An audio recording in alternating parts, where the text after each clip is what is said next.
let's try this again. Okay, well, we're back. We're back.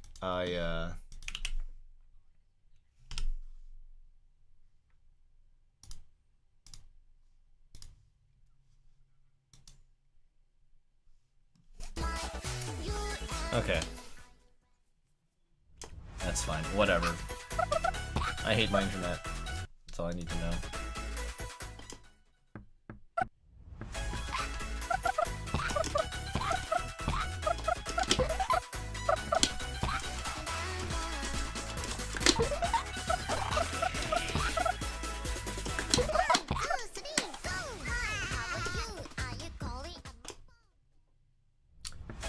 Yep, we're back. I hate my internet. For some reason, I don't know. My internet just goes to shit.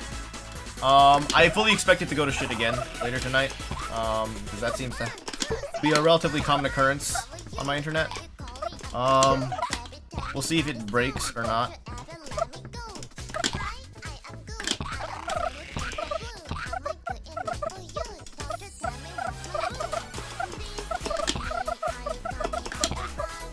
Alright, so we're testing frame rates, right? Or should I just do a run right now? We're on a good pace. I can just make this a run.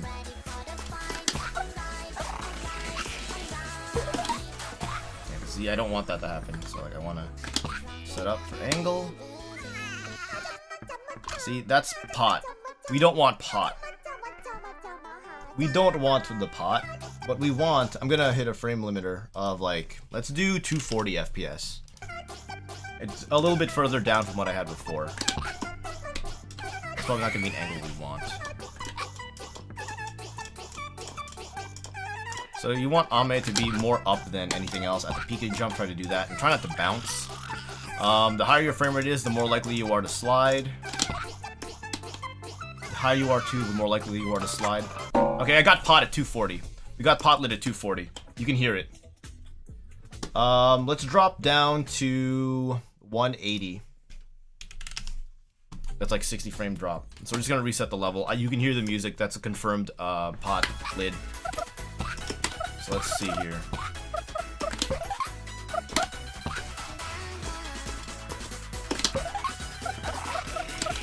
Ah, that would have been a good run too. That would have been a good quote-unquote run. Yeah, so 240 works. We're just gonna keep going down in frame rates. I'm gonna go down in steps of 60 until I approach like 120. So if it works at 120, it should in theory work at 144. I can test 144 specifically. I guess. No, yeah, I'll just do 144 after this, then drop to 120, and then we'll go down in increments of 90 or 30 rather. So we'll test. What frame rate are we gonna test? We're gonna test 144 after 180. No, we'll test 165 because some people play at 165 instead of with unlocked because they don't want to change the graphics settings. Why am I? All right, I need someone to slap me to not reset because I'm not doing runs. I'm just testing. I keep forgetting. All right. I'm not resetting. I'm not resetting. I swear. Oh, I should have just reset. God damn. Okay.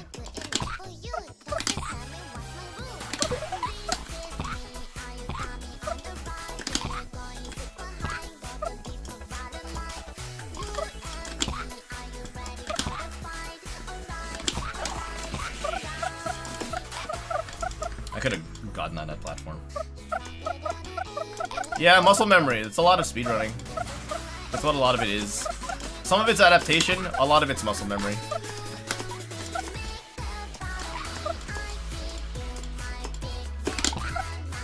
Alright, so let's see if we can do it at... What frame rate are we at? 180? Alright, cool.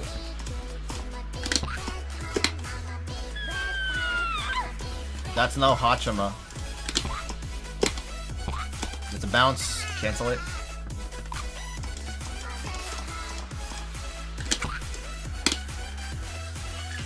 Who presses R? I don't press R. Who presses R?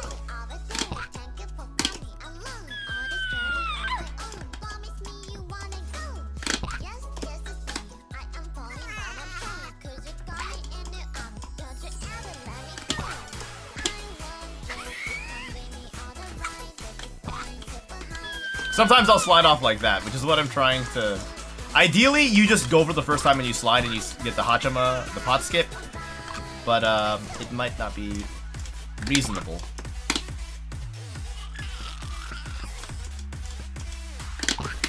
Alright, this might take a while. I don't know how much tighter it gets the further down in frame rate you go.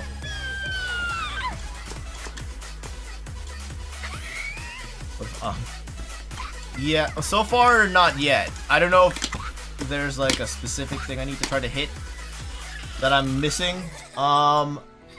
This is at 180 FPS, yes.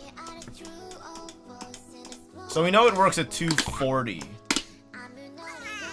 I'm holding right. You can see on my input. You can see what my inputs are, so you know what I'm pressing on a fight stick. So you guys also have verification that I am pushing buttons on top of hearing the buttons getting pushed.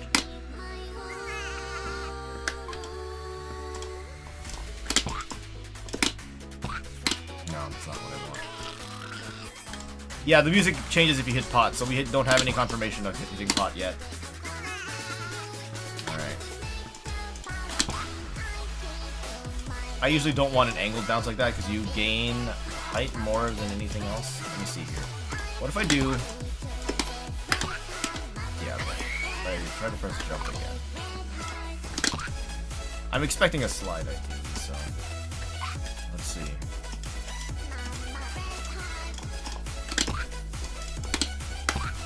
That's not what I want.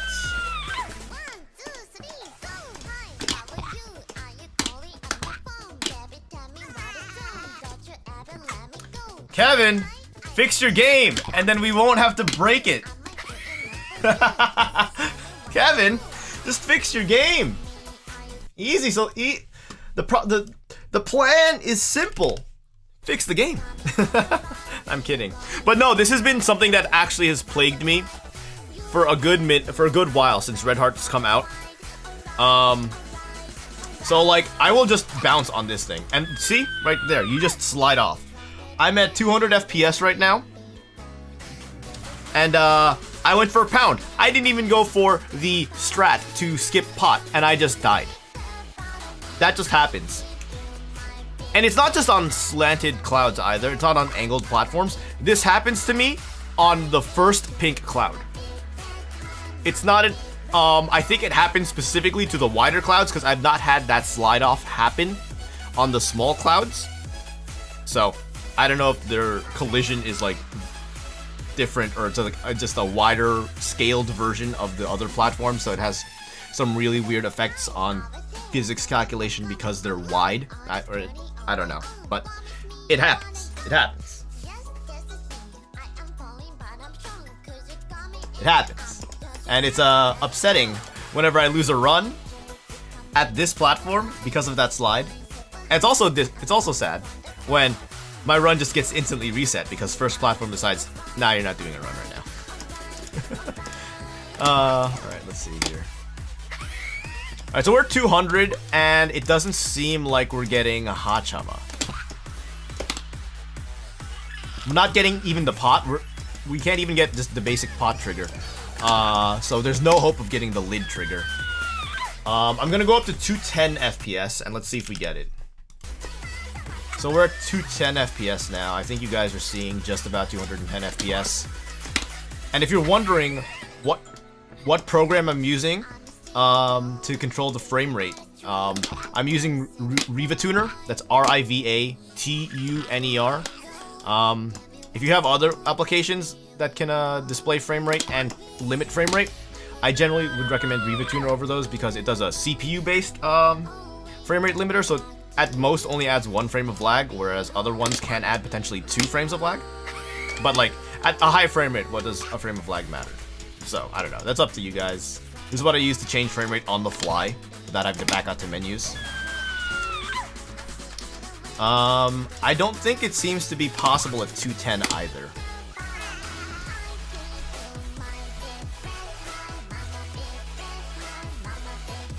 Let's do 220.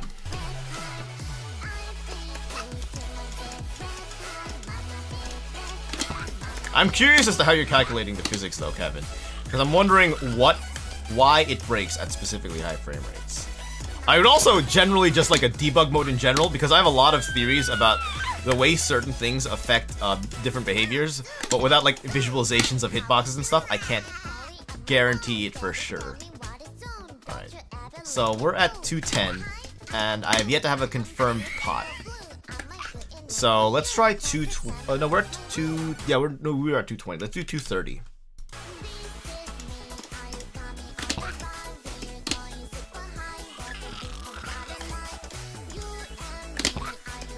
Because 240 FPS, 1080p monitors aren't that uncommon, so it's definitely an option. I just press buttons and game happens. I mean, fair enough, I understand. I just like dissecting games, so I really like debug modes or like things like hitbox viewers or whatever else.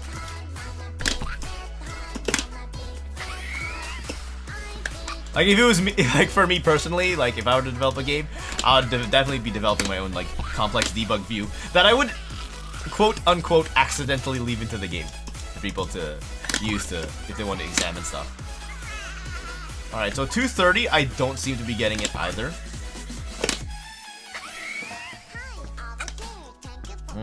If we go back to 240 and I get it in a couple tries, that'll be funny.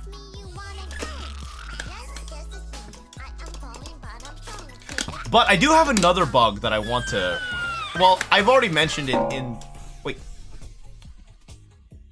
I just hit pot at 230. Okay. The Rhyme, that's exactly what we're trying to figure out. That's exactly what we're trying to figure out, Rhyme.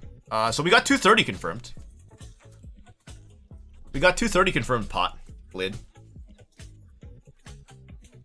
Cool. You want to see it? Here we go. I'll even press button on the right side so that it's like as misaligned as possible.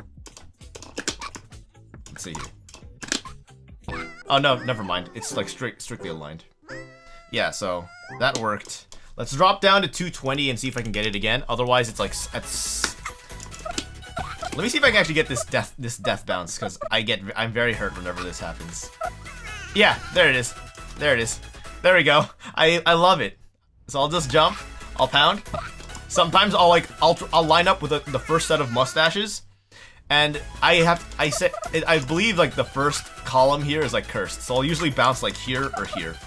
I go further in and I never mess it up. I go over here and it's completely up to chance whether the cloud decides it wants to let me play the game or not. Even off of a fresh reset, the platform should be just fine. I'll do this, and sometimes I make it. Other times, you know, I'm just dead.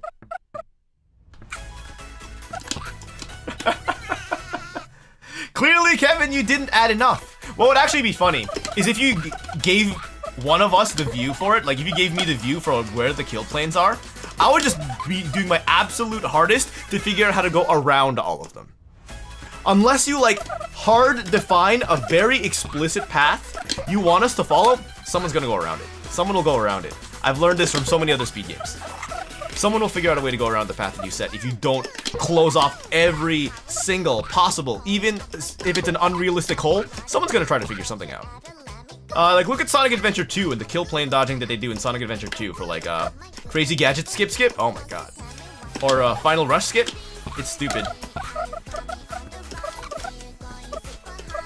If you know what is it, the mermaid skip in Half Genie Hero? That's a crazy skip that's even done without any visualization.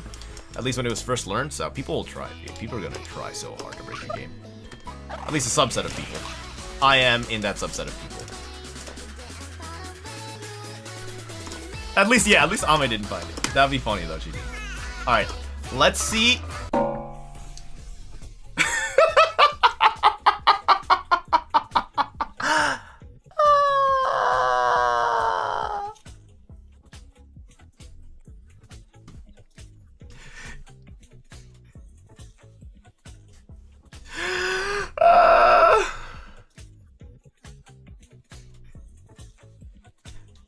Okay, let's take a look at 210. Let's take a look at 210, see if 210 will trigger it.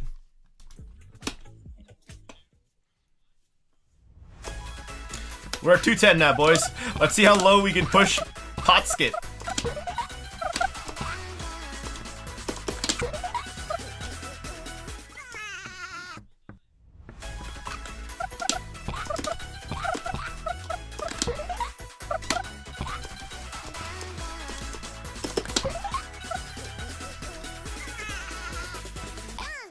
Sachiowo, yeah, that's about right. That's about right. Bogey. So, yeah, we got 220 confirmed for pot skip. I know some people are not running this on the best hardware. That's rough, and I feel for you, but there's always going to be people with better hardware speedrunning a game compared to you. That's always going to be the case, and that's kind of partly a thing you just gotta live with. You can try to mitigate that in the community rules or something. Sometimes it's not really worth it for the community to do, because some people just really will prefer the high frame rate, and you'll hard split the community. Sometimes you just live with it, other times you just don't, I don't know. There's also people with better GPUs, people with better screens, whatever. The two things I can recommend if you're trying to play this at a faster frame rate, outside of getting better hardware, try your phone. Your phone might, like, because it's a browser game, if you have like a very recent iPhone or iPad or something, you might actually get a decent frame rate in the browser version on an iPhone or iPad. I can't guarantee that, but hey, at least you have built-in screen recording. Also, play in windowed mode at the smallest possible resolution that is reasonable for you to see the platform edges. I know it's hard. I'm playing at 1440p full screen right now, so I can actually make out detail. And the smaller you go, I tried playing it like sub 720, and everything's really tiny. Like, you can barely tell these edges are here. So I don't necessarily recommend it. But if you're hard pressed to get faster frame rates, that's the fastest, most immediate option you have to try to increase your frame rate if you want to do high frame rate strats. Yo, what up, Nick Polanco? Here's the thing, Inu Kirito. Your monitor doesn't matter. The monitor has no effect on the in-game frame rate. It doesn't matter at all. Hey guys, I got pot lit at 210. Alright, we're moving down to 200 now, right?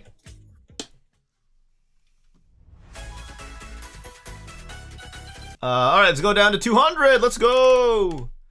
210 confirmed. Where's my frame cap? Frame limiter. Let's bring it down to 200.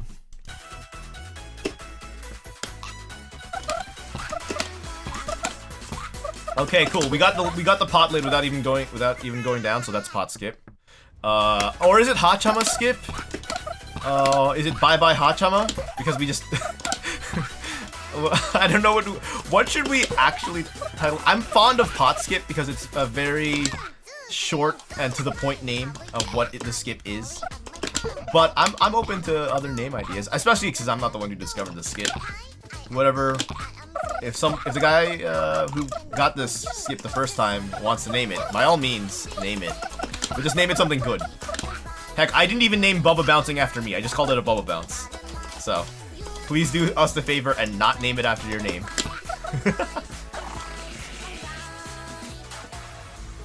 Pot skip. Yeah, I like pot skip. Alright, we're 200. Let's go, 200.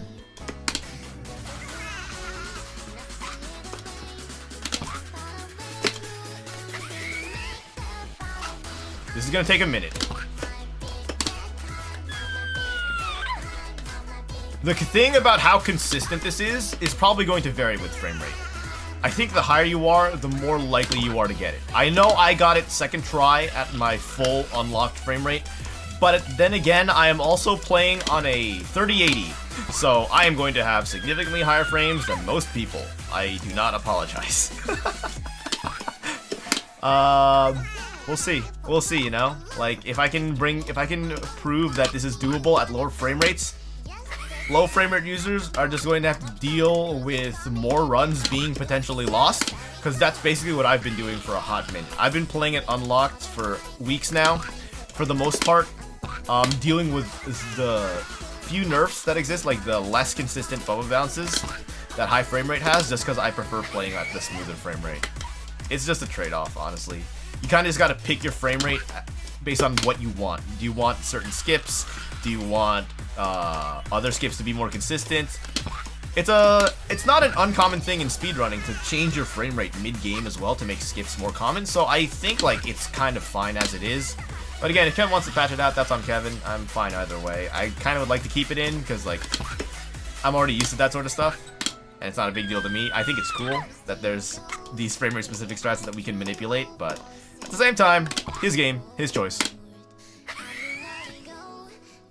How to even get a 3080? So it was October, and I think, yeah, it was October, and I was up late chatting with some people. It was like I had a bot running in the background, a Python script, constantly checking NVIDIA's site for inventory. And at around about 2 a.m., I got notification of stock. The bot went straight to the purchase page with the 3080 in my cart and my information pre-filled out.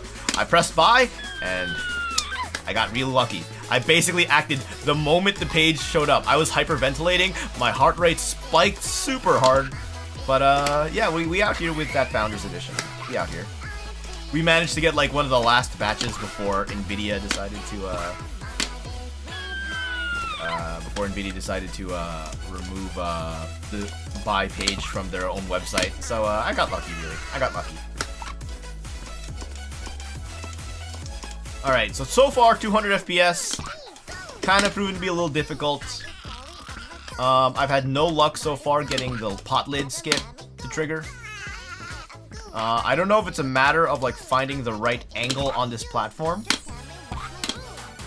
I generally try to stay really close to this because I think the closer you are to the edge, the more likely you are to slide down a platform than you are to bounce off of it. So I'm trying. Instant bounces basically never let you slide. I found that as well. So let's see. I think above 200 might be the limit for now. Unless someone can confirm lower, I think 200 FPS is not likely to get pot skip. 210, you might. I don't know how likely it is considering I got it first try, but we did confirm it. We did confirm it.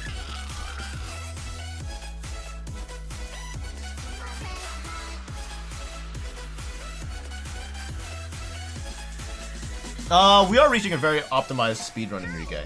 Very close. We're very close. So yeah, if you guys want to check the leaderboards, they are on the Discord. I don't know if anyone from the Discord is in chat right now. If you want to provide the link to the Discord, it's there. They're keeping leaderboards. I also have a version of the leaderboards that also has like the stat tracking and player tracking. And I've been trying to keep metrics for the game right now. There's not really too many metrics I can keep, but I think they're trying to integrate at least some of my formulas into the main leaderboards. Alright, I'm gonna call it that 200 is not possible. I'm just gonna unlock my frame rate, and I'm gonna do some runs. So, whatever number you guys are seeing in the bottom left corner now, that's just what my GPU is naturally putting out at 1440p. If I wanted it to go higher, I would play it like 1080p. I probably wouldn't go lower than 1080p just because like things start to get really small and hard to see. But I'm just gonna do some runs now and see if I can push that time below 45 seconds or so, I guess.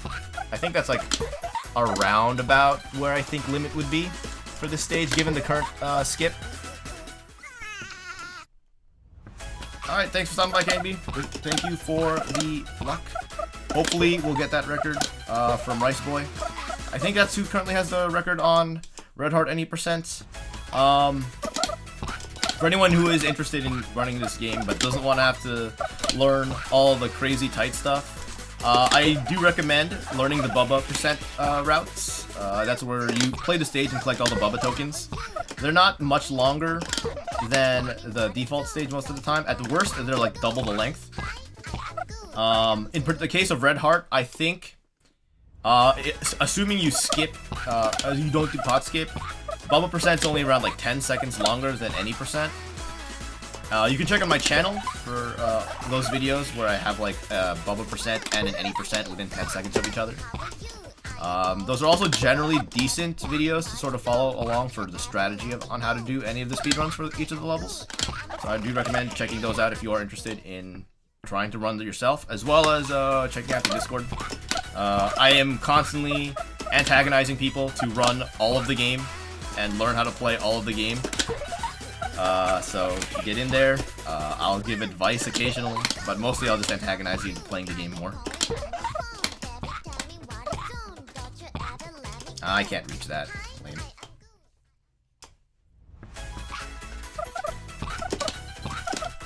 Instant button is just a matter of just doing an instant ground pound on mob, really.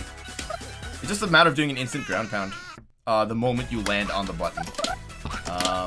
You could try to do it without an instant ground pound, but that's not very consistent, and the timing's really tight, so I just don't bother. I'll just, like, the moment I recognize the landing, I'll just plink my keys. Like, you can see I'm pressing A and then X, so, like, this is my thumb, and that's my index finger, so I'll just sort of, like, plink across the two with my fat fingers.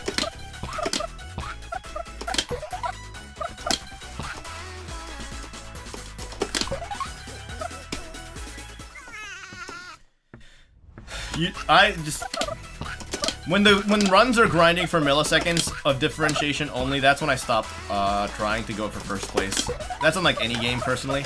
Like I'll go for like stage optimization and like movement optimization as like a general thing, routing, strategy. I'll grind for a little bit, but like once it's like milliseconds of time difference, I get very disinterested. I like blazing the path ahead. I don't like running the same path over and over, basically. I also just want to get a run with this strat myself.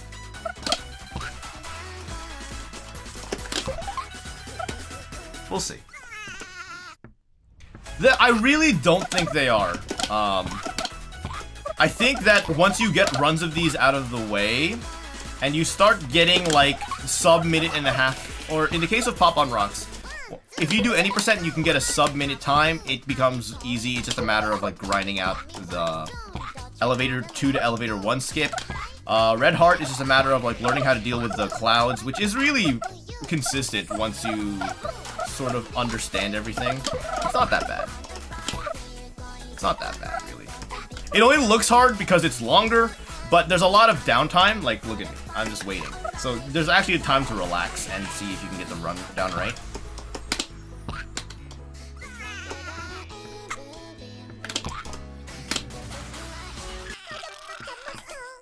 Alright, I'm probably just gonna reset this run, because I'm going for pot, not Hachama.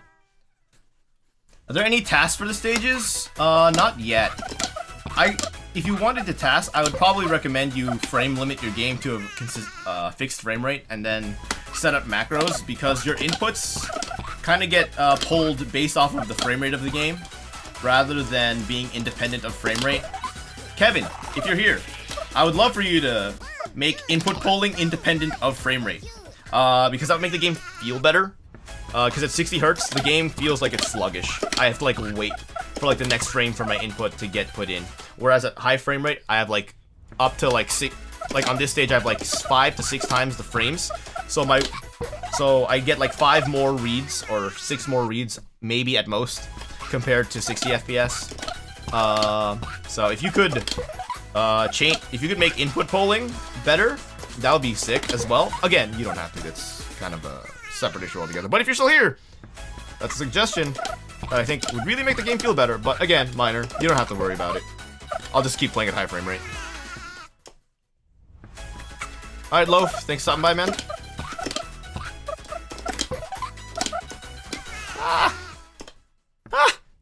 Ah! So how's everybody's week been? I know it's Friday. Started a new job this week, so I have not had enough time to run this game. People keep taking my records while I'm at work. I'm like, man, I want to run this game, but I gotta do work. The work's important though, so I'm not gonna skip out on work just to speedrun this game. I could! I won't though. I should. I shouldn't. No, I really shouldn't.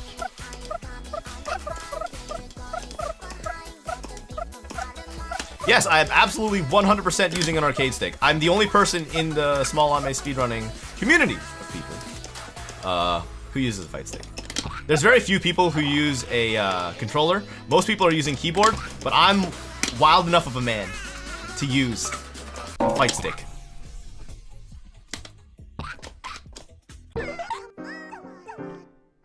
$56,539. Hey! That's world record right there. I'm just gonna save a copy of that because I can go faster. I know I can go faster. So I just got world record. Uh, I'm.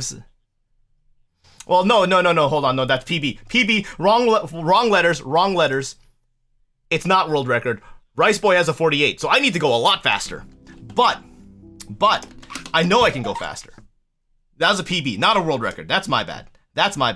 I did not mean to say I got world record. I knew that didn't feel right. I just knew I beat my own time. PB though, not too bad.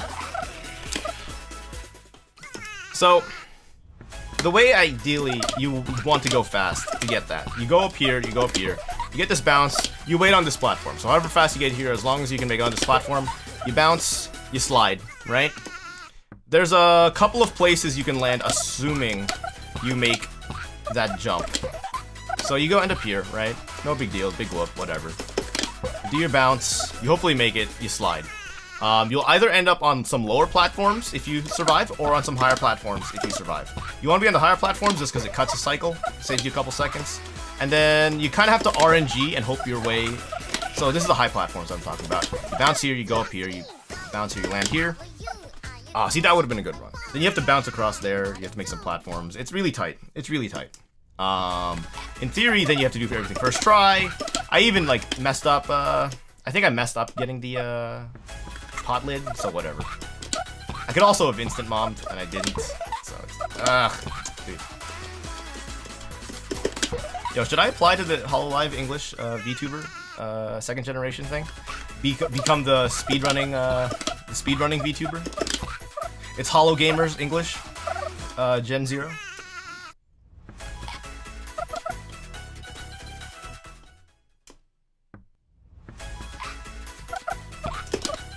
Rice is just built different.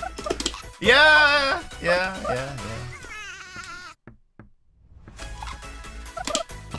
What controller to get, Pinky? Alright. I can give you controller recommendations. I'll even show them on stream, I don't care. Because, if you're dumb and you're playing on keyboard and you're just cramping your hands together, man, I hope you are at least splitting your inputs between left hand and right hand so that you don't have to cramp them all into one tiny space, because that's terrible for your hand health. Basically, the way this game is played on a keyboard, you can use WASD and arrow keys. You can also use space. So WASD, up, down, left, right. Up will jump, down will pound, left and right, left and right. Space is also jump. R is reset, and escape goes back to main menu. If you do everything on WASD, you're a madman, and I feel sorry for you, because your hands are going to start hurting in a little bit. Please don't do that, and please do anything else. If you also only use exclusively arrow keys, please don't do that.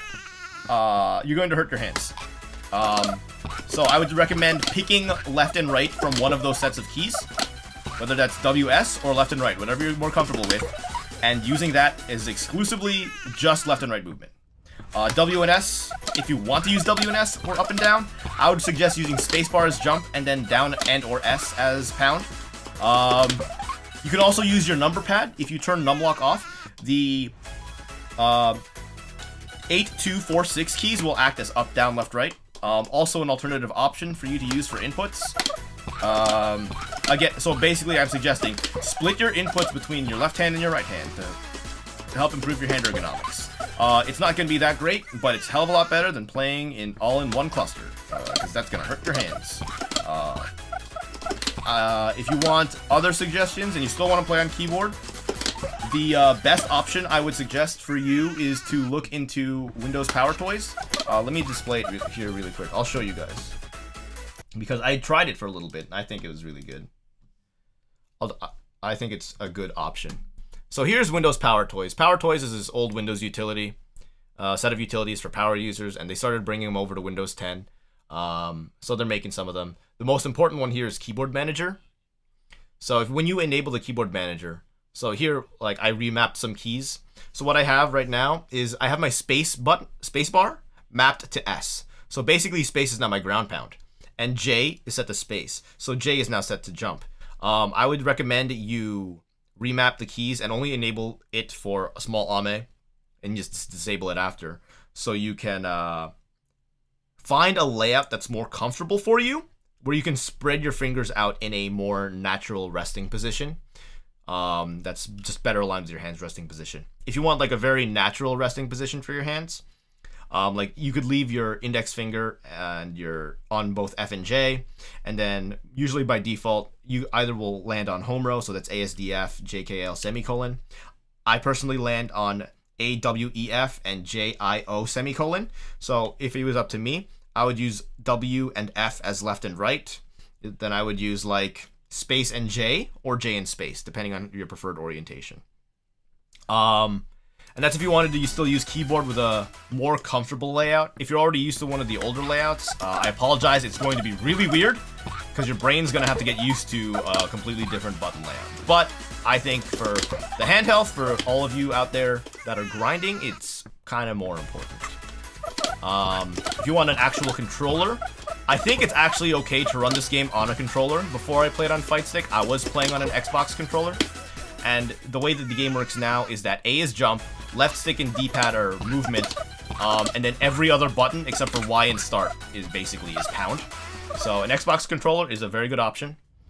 You just make sure you press A to jump and use any button you want to pound. I would personally use right bumper, or left bumper, or trigger if you're more comfortable with the triggers. If you use a trigger, you're gross. Just saying, for something like a ground pound, but whatever. Everyone, different strokes. And then a fight stick, just any fight stick. Whether it's a hitbox controller, a regular old fight stick, a mix box. Doesn't matter if you use a Japanese style ball top or a Korean style bat top. Either way, it'll work wonders for hand ergonomics. Just relax your hand as you play. Don't clutch, don't press too hard. Be very light with your fingers, and you'll generally have a good controller experience. You can pick up cheap fight sticks. You can pick up like a decent one for like 40, 50. Not going to be the best parts in the world, but it's good enough for the ergonomics of it all. It'll just plug in via USB, and then it'll probably just map to the way that I have it laid out on screen.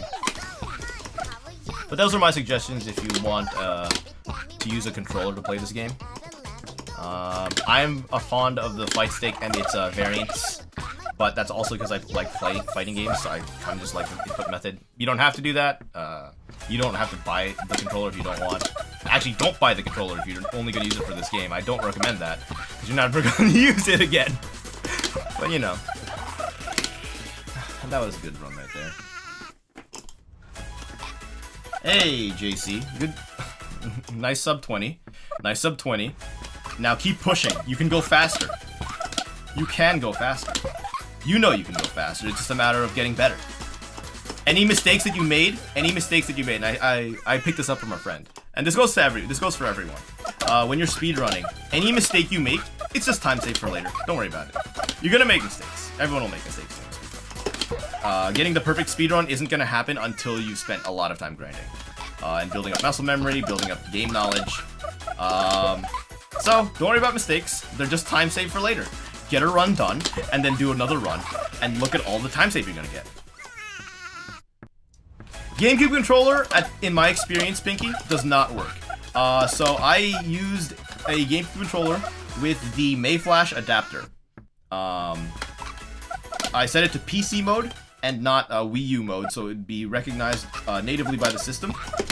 And it felt comfy to me. I liked it because I was pressing, what was it? I think I was pressing A to jump, and then either X.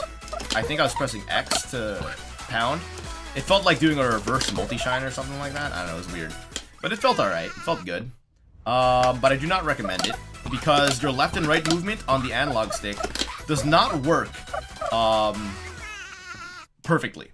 You will walk left and right, but your left and right is like not inputting a full left or a full right. It's like only like 90% of maximum walking speed, so you're going to be slow. So I do not recommend it. Unless you like losing 10% of all of your walk speed. It is comfortable, and if you use some controller binding software, maybe you'd make it work. But I did not want to do that because it adds latency to the input parsing from the game, so I just said, let me use another controller. It's good though, it was a comfy way to play. Especially if you don't death grip your controller. Oh, that's the biggest advice I could have for any of you guys if you wanted to speedrun this game. Or any game, really. Just playing any game. Never death grip your controller. It's going to make your runs terrible. You're going to be relying on the death grip, your hands are going to hurt. Just relax your hands. Always relax your hands. Doesn't matter what you're playing, hands should always be relaxed. You do not want hand fatigue and RSI just from playing video games. That's a waste of your hands. It's a waste of your hands. Yo, no, here you go. You don't understand. I love the Steam controller. I love the Steam controller. But it's really useful for certain kinds of games. It's also really good for any game, provided you spend a ton of time putting in the work to, 1, remap it so that it works for you perfectly, and 2, that you give yourself a lot of time to really learn it. You can't just one and done with the Steam controller and have a good time with it. You need to put in a lot of effort to make the Steam controller a good controller. But when you do, it is a really good controller. I still have mine, and I love it for the few games that I use it for. I played through, most recently, I played through all of Nier Automata with it. And I will still generally play any first-person shooter when I'm not, or a first-person game in general, when I'm not at mouse and keyboard, and I'm like sitting back. I will prefer to play it with a Steam controller. Third-person game, probably not a Steam controller. First-person game, yo, Steam controller, where you at? If I'm playing maybe something like Civilization, Cities Skylines, anything along those kinds of games as well, yo, Steam controller, so good, so good. I actually really like the Steam controller. I just think it was ahead of its time in like so many ways, and the general market wasn't ready for it. Gamers aren't ready for non-analog stick-based movement. They really aren't. Gamers just aren't ready. That would have been could have been world record pace. Yeah, Pinky, that's what I'm afraid of. I've already experienced hand pain, so I'm really like, aware of like my hand stuff. Especially during, I used to be much more active. Like maybe 5-6 years ago, I played a lot of Project M. And so hand health, well, I started to get extremely tired and sore after playing sessions. The tired was fine. The sore was a problem. So I had to force myself to stop death gripping controllers. And it took me like a solid month of being bad at video games in order to stop death gripping controllers. But it is great because now my hands are always relaxed playing games. I can get tired, but I will never be sore. My hands will never be sore. And I can just like spend hours doing this grind and my hands are just fine. Not that I would want to spend that many hours doing this grind. I'll spend like 3-4 hours at most now. Yeah, Wanju, I'm playing on a fight stick. Yeah, dude, melee fucks up your hands if you don't pay attention to your hand ergonomics. Like, it's really bad.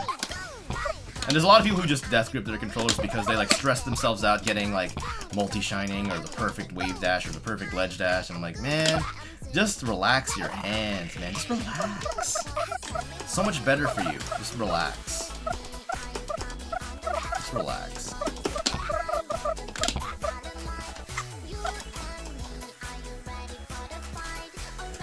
Analog stick on left side? Nah, that's not the pot! That's not the pot skip, that's just Hachama early. That's just early Hachama. Man, lame. If I got that first try though, if I had gotten that first try, that would have been a sick run.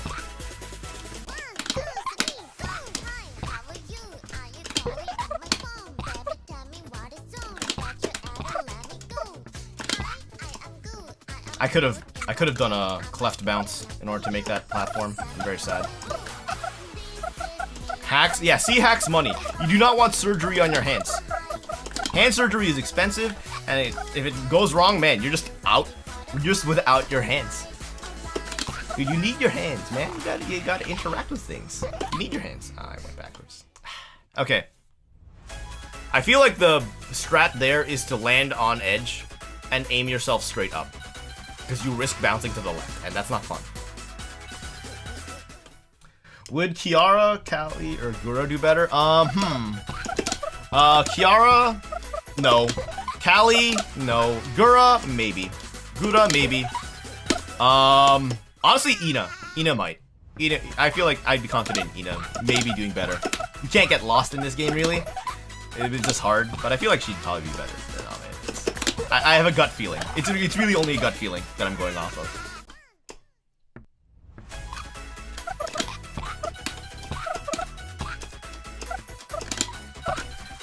Yeah, that funny enough, Pinky. In Melee and PM, I am mostly a Falcon player. So yeah, I am like that's what he gets for switching to Fox. You should have just stuck it out. You should have just become the next Wizrobe. Could have become the next Nun, next S2J. But no, he had to play optimal. He had to play optimal, and he had to want to win. It's whatever. Okay, I actually hate that. So when you go for that bounce, so everything is basically fixed up until after first checkpoint. So this part of the stage, it's going to be the exact every single time. This part you just wait here, so it doesn't matter how different it is. But then after this, assuming you get the jump after that checkpoint that I failed to get to, the platforms are completely randomized in their offsets. They will always be on the same cycle. But sometimes they'll be a little bit further ahead or further behind relative to the previous run you just did. Maybe a lot. It could be like a whole half cycle offset. And then they'll be offset relative to each other. So it makes routing that section a little awkward. Because sometimes the platform will be a little higher than you expect, a little lower than you expect, a little bit further along horizontally, and you just can't know until you get there. So a lot of this stage, actually, compared to the other two stages, which I actually really like about this stage, it's both a blessing and a curse, is you have to adapt rather than just strictly memorize your cycle timings. What is it? Ame's office? Very strict. Wait, am I using controller? Yeah. Here, I'll turn on my webcam really quick. This is gonna be awkward as hell. But I will show you guys my weeb-ass waifu fight stick. Hold on. Let me add this in here. Let me show you my waifu fight stick right here. You see? I did this art myself. This is my custom waifu fight stick right here. There you go. So, there you go. I am playing on a fight stick, and it's mapped right there. So, there you go, you guys. I'm playing on a fight stick, so you can play this on controller and still get world record. You have no excuse. You guys have if input method was ever an excuse, it's not. It's not. It really isn't. To be fair though, to be 100% fair, the only things you need in this game is left, right, jump, pound, reset, and go to menu. You only need 6 buttons. You don't even need analog. You could use analog, but you'd also just be like me and just tap left and right like a madman, trying to adjust yourself.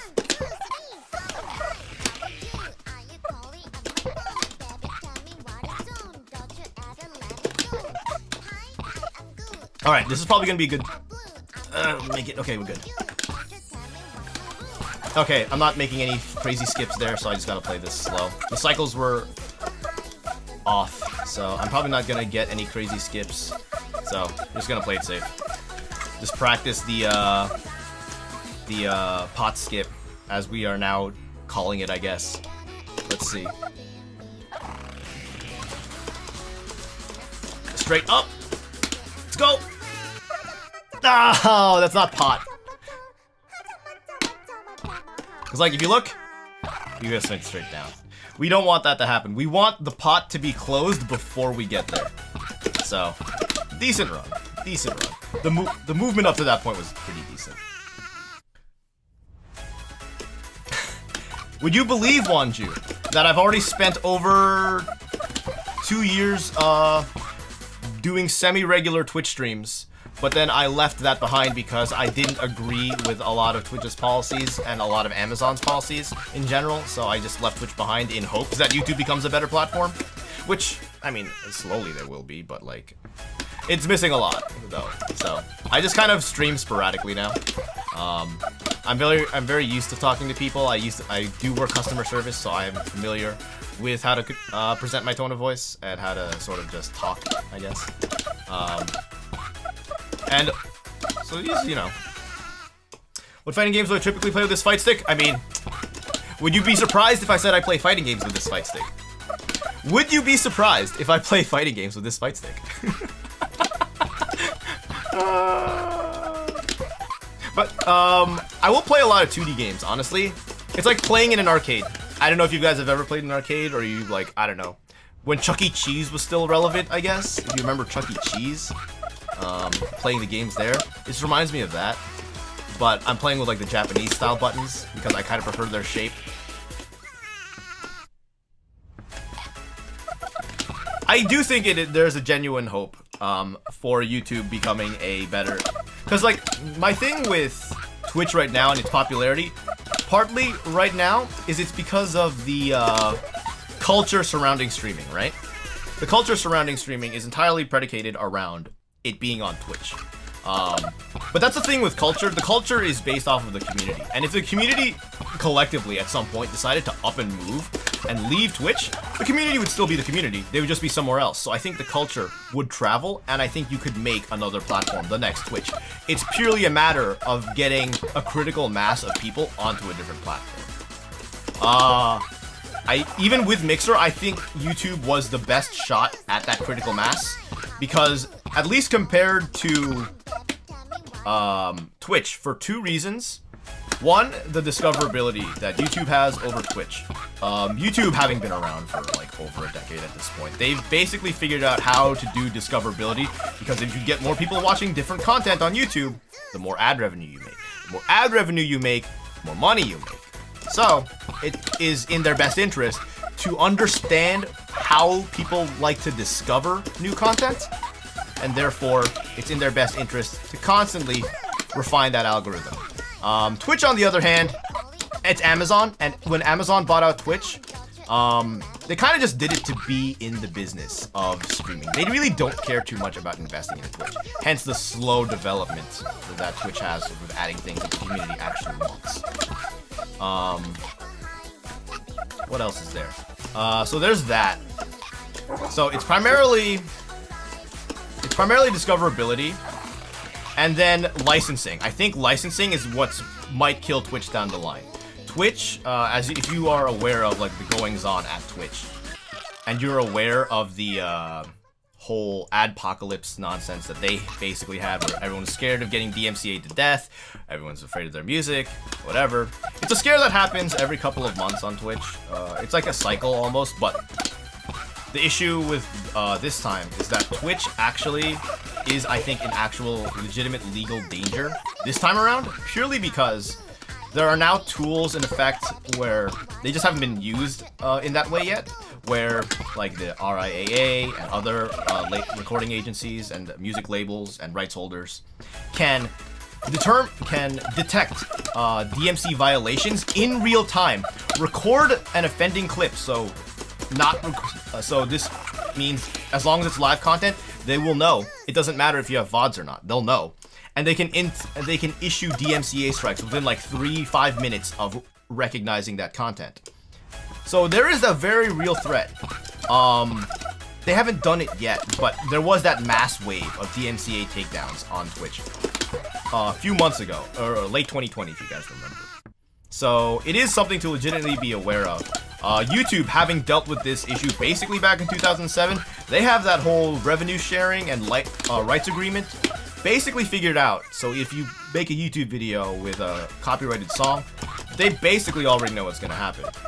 And you just don't get the revenue for the ads on that video, and then it gets split to the rights holders, and that keeps them happy. Twitch, not investing in anything like that. Instead, you get a band-aid solution like Twitch Soundtrack, which really does not solve the actual issue, and the rights holders are not at all happy about that sort of a situation. So, I think that's like the other biggest thing that is copyright bullshit on Twitch. That is, I think, the other thing, which is why I'm just on YouTube now. I'm not really very consistent. I was more consistent when I was on Twitch, but I just haven't found the motivation to really make YouTube content. But hey, I've been speedrunning, and that's been blowing up a little bit. Welcome everybody who's interested in me speedrunning. There you go. Is anyone 100%? No, not yet. Not yet, Darkness. We want to. There's a couple of things holding us back right now. We would just do it just straight up, but mustaches on some stages are basically impossible to get 100%. There's a couple of sections in particular in both Ame's office and in Pop on Rocks that make it very impossible to do 100%. Red Heart, I think you could 100% it. It's just gonna be very slow. Very slow. So 100% I don't think is that reasonable of a category. There is a technical other 100% where it's just like run through the whole game. That's like 100% like finish the stages. Since right now we're just running individual levels. There is work being done on an auto splitter, which would help in that. But we're also just waiting for Kevin to release a 4th stage and to see if he's gonna have an option for us to just sequentially go through the stages as well, which should help in doing that. So everyone's just kind of holding off on really trying to do any sort of other categories right now, just because we're waiting on the next game update to see if it makes doing other categories easier. How many levels are in this game? Right now there's 3. In the Discord, however, the speedrunning Discord, Kevin has shown us an additional 2 stages. One with some rolling hills that looks like a Windows XP background, and another with a gravity, with weird gravity on a small planet, like in Mario Galaxy, based off of Armored recent streams. Or you could also say it's like based like Sonic Adventure 2, fucking whatever that stage is with Rouge the Bat and the stupid planets. I hate that stage. You know. So we got 5 stages, at least that we're aware of. Kevin also works on other stage ideas, like he had this one tarantula avoiding stage minigame thing. I don't know if that's gonna go in the game, but it's an interesting idea. Feels kind of weird with how slow Ame's acceleration is, but you know, I'll take it.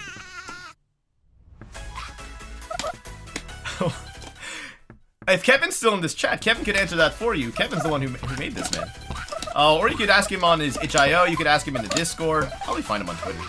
I think he's open to answering questions like that. He's generally been very open with the speedrunning community of this game, with like trying to accommodate some of our requests, and trying to use us as basically free bug testing, and like trying to patch out all of the broken things that we do.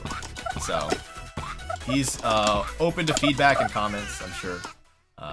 So wherever you want. But I know this is like not his first game. This isn't his first game. It's just the first one that like really blew up. It's good for him. Good for Kevin, honestly. Good for Kevin.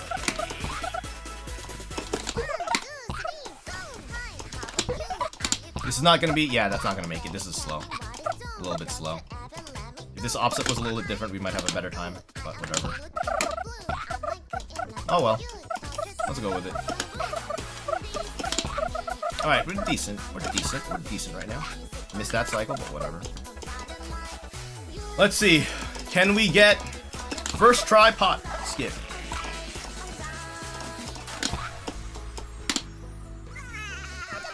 Nope. I didn't get the pot lid. I feel like I should cap my frame rate, but again, I don't know. We know it works at 240. That's what we were doing earlier this stream. We know it works at 240. The Cloud Yeet race condition? No. Kevin thinks he fixed it. But that's not gonna happen until the next update. So we'll see. We'll see.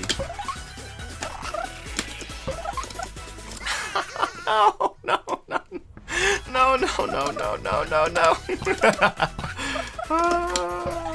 Oh, I feel so bad at this game sometimes. I only have 2 world records now. I feel so bad. I used to have 5. I almost had 6. But now I only have 2. Man, I'll never have the Infinity Gauntlet of small Ame records. I won't get to snap half of the Discord out of existence. It's never gonna happen, guys. Never gonna happen. They keep getting taken from me, and I don't want to grind, because grinding is hard. Well, no, it's good. It's good. I wanted more people to run all the categories, and now more people are running all the categories, so I got what I wanted. Also, I'm really stupid because I just ruined that run. That was entirely on me. The pot is actually pain now. The pot is actually pain. Now that there's this dumb strat, it used to just be go to the pot and then play the pot normally. But now we just have to skip the pot, man. Like, now the run's inconsistent, and I don't like it because I can't optimize around inconsistency outside of just do it until you get it. This is partly the reason why I'm not running Ame's Office, aka Stage 1 any percent that much. I'm not very fond of grinding for inconsistent stuff. It's very hard to like practice that inconsistent stuff because one, it's inconsistent, and two, it's just frustrating having to do the same thing over, hoping you get that one miracle run. I would much rather just have runs where I can finish them consistently, but like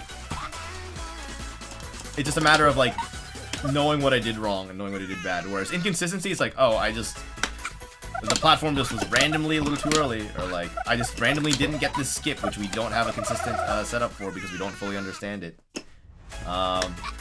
People seem to very much be okay with grinding inconsistent stuff in the Discord, hence all the people doing a 12-second run of Ame's Office. It's not for me, not for me, not for me. I'm glad I figured out a good chunk of the routing, but now that people are running it and like it's at this point where people are just grinding for milliseconds to say it, I'm like, nah, I'm good. I'm good. You guys have fun with that.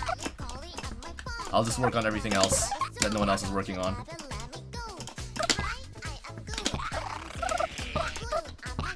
I'm not scared of getting the world record. I'm not scared of grinding. You're scared of grinding. Nah, I just don't wanna. I like figuring out the strats more so than I like grinding for milliseconds, basically. Yeah, it's a really hard route too. I didn't get it. Let's just try to get it, see if I get it. And now I'm not getting the slide! Kevin! Why? Kevin! Why is the game inconsistent? Oh man. I want to get that pot skip. That pot skip is great. That pot skip is great. But oh man, is it ever inconsistent.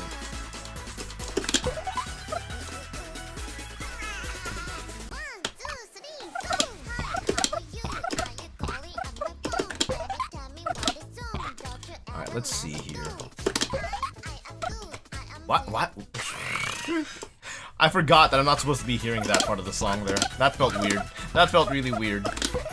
I kind of use the song progress as a metric for how far I've gotten into the stage. And if I know I'm hearing a certain part of the song where I'm not supposed to be, I know I'm pretty slow. I can also figure out if I'm actually going really fast based off of just the song alone. It's actually a very nice reference point. It's a very nice reference point. You can do the same thing on Pop on Rocks. Same thing.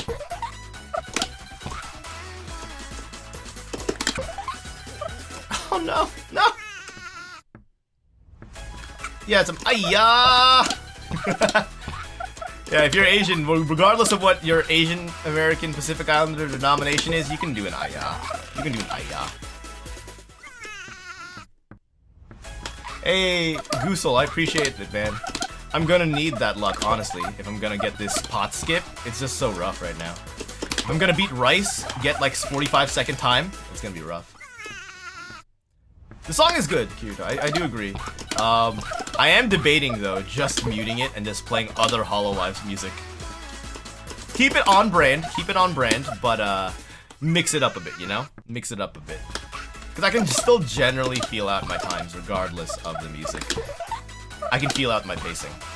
For the most part. I won't be accurate, but I'll feel it out.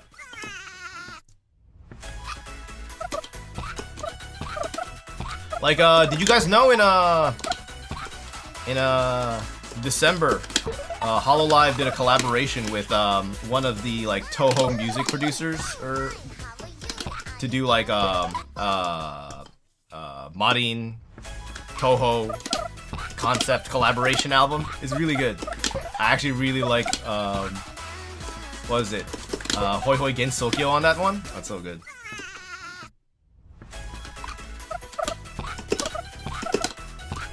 Hey, JC. 19 seconds is pretty decent. You got time saved though. You have so much room. You set yourself up for a lot of time save in the future though. I will just, going off of what the time is, I can imagine what the strat is that you're using. You still have so much more improvement to go. And you can get faster. You have 7 seconds that you can still save, and that's crazy. Some people still take like a couple minutes to do that stage, so you're already really fast.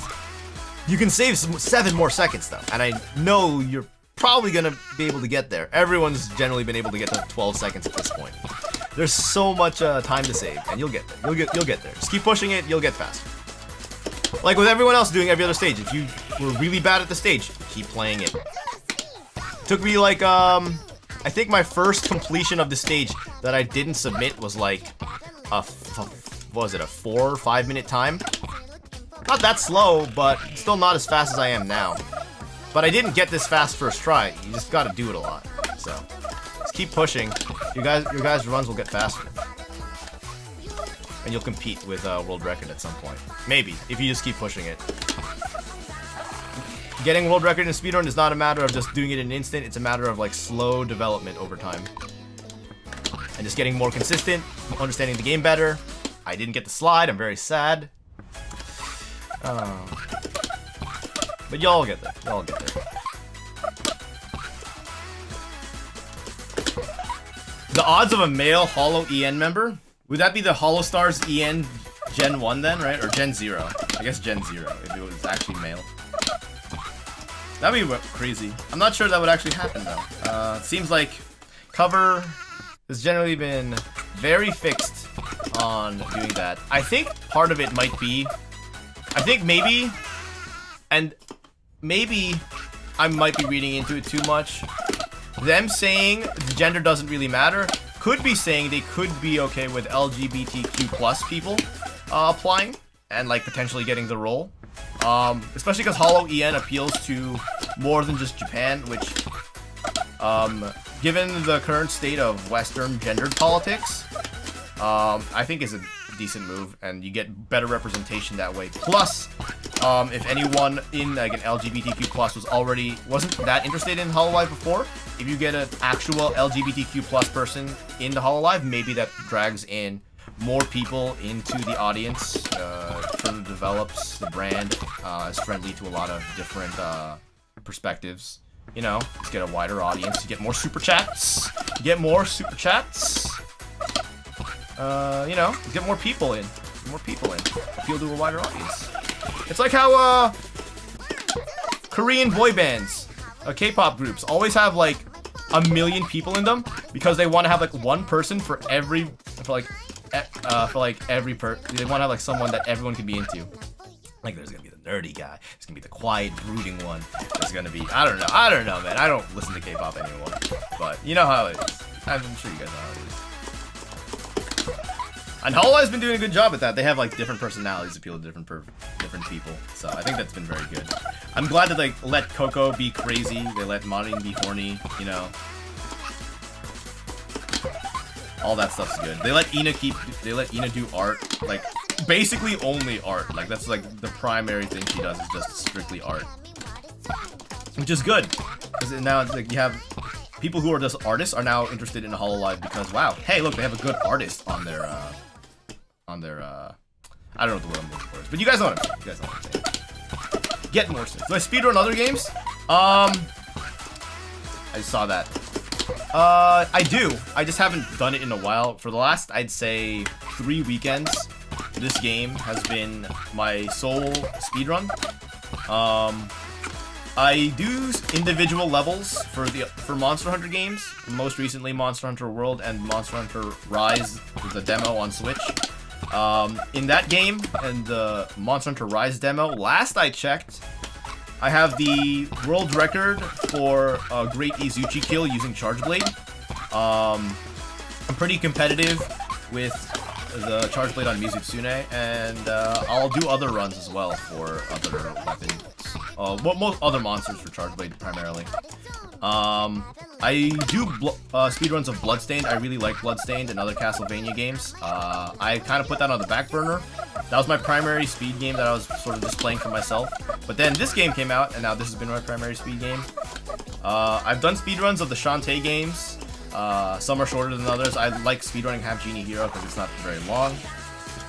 I used to do individual levels for Mario Kart, mostly for myself. Didn't get the pot. I'm very sad. I got Hachama, I didn't get the pot lid. Do I speedrun anything else? I'm sure I've speedrun other stuff in the past, I just don't remember it. But this is basically not my first speedrun. I've been speedrunning for a little bit already. And I'm used to how speedrunning generally works. I watch a lot of speedruns. I've tried a lot of speedruns. I have some friends who like to do speedruns on the weekends, so I just jump in sometimes, even if it's a game I dislike. You know, you just play games fast. Just play games fast.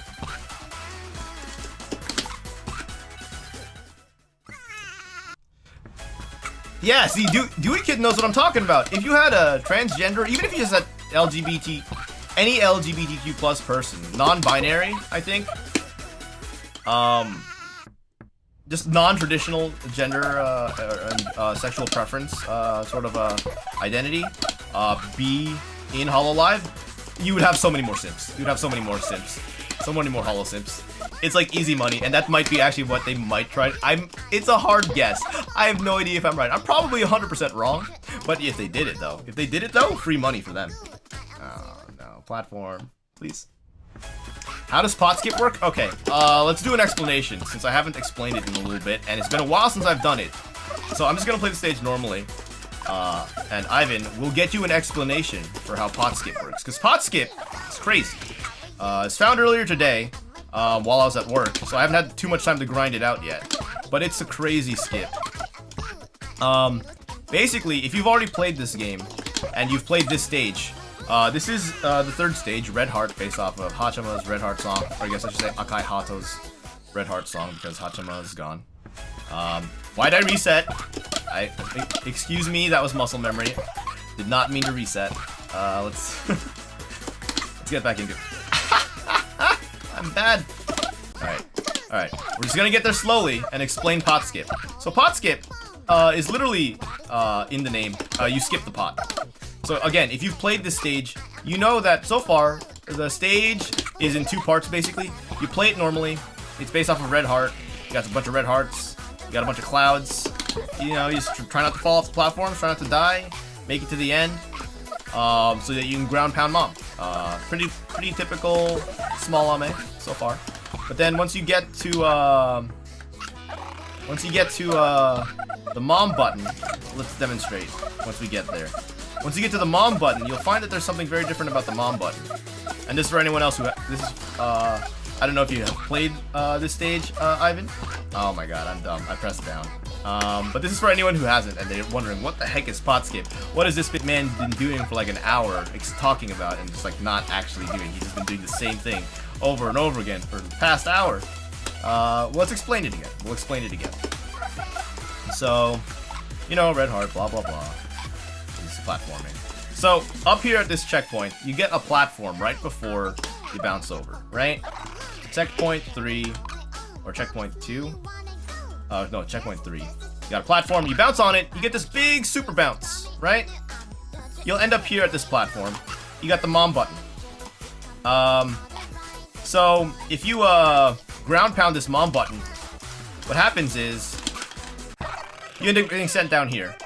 And you got a Hachama song. And the idea is you have to escape the Hachama hell, basically, right? So this is how you normally play. And this was the strat before we got this skip. So you get up to here, you wait a little bit, go up on this platform, you can wait a little bit here, go up. Then when you're up here, the pot lid closes. And then, go over here, here's the real mom button, and that's the level, right? What someone found out is that if you can make your way to that checkpoint, which I'll try to do again, relatively quickly. You can activate the pot lid without having to play through Hachama. So far, the way we understand it to work, it only works at unlocked frame rates or very high frame rates, above 200 frames per second. I've gotten it to work as low as like 210 frames per second. But the way it works, I'll try to demonstrate it when we get there. It might take me a bit because I'm not sure how consistent I am at that strategy just yet. The way it works is you just try to slide so that you skip all of the Hachama section, which is pretty funny, but it's also really hard and inconsistent and annoying. And you need to play the level perfectly beforehand if you really want to have a very fast time, like some 50 seconds. So, you get up to here, right? So far so good. Up under the heart, on this platform. Make your way to the third checkpoint. So the idea is you need to slide. So there's this bug that currently exists in the game, and I'll try to get it. Where if you ground pound slanted long platforms like this pink cloud or any of these long, wide pink clouds, whether they're at an angle or not, when you ground pound them, there's a chance that you just don't ground pound and you just slide down it like it's a wall or a ramp or something. So we try to edge bounce right here first to give ourselves extra height, right?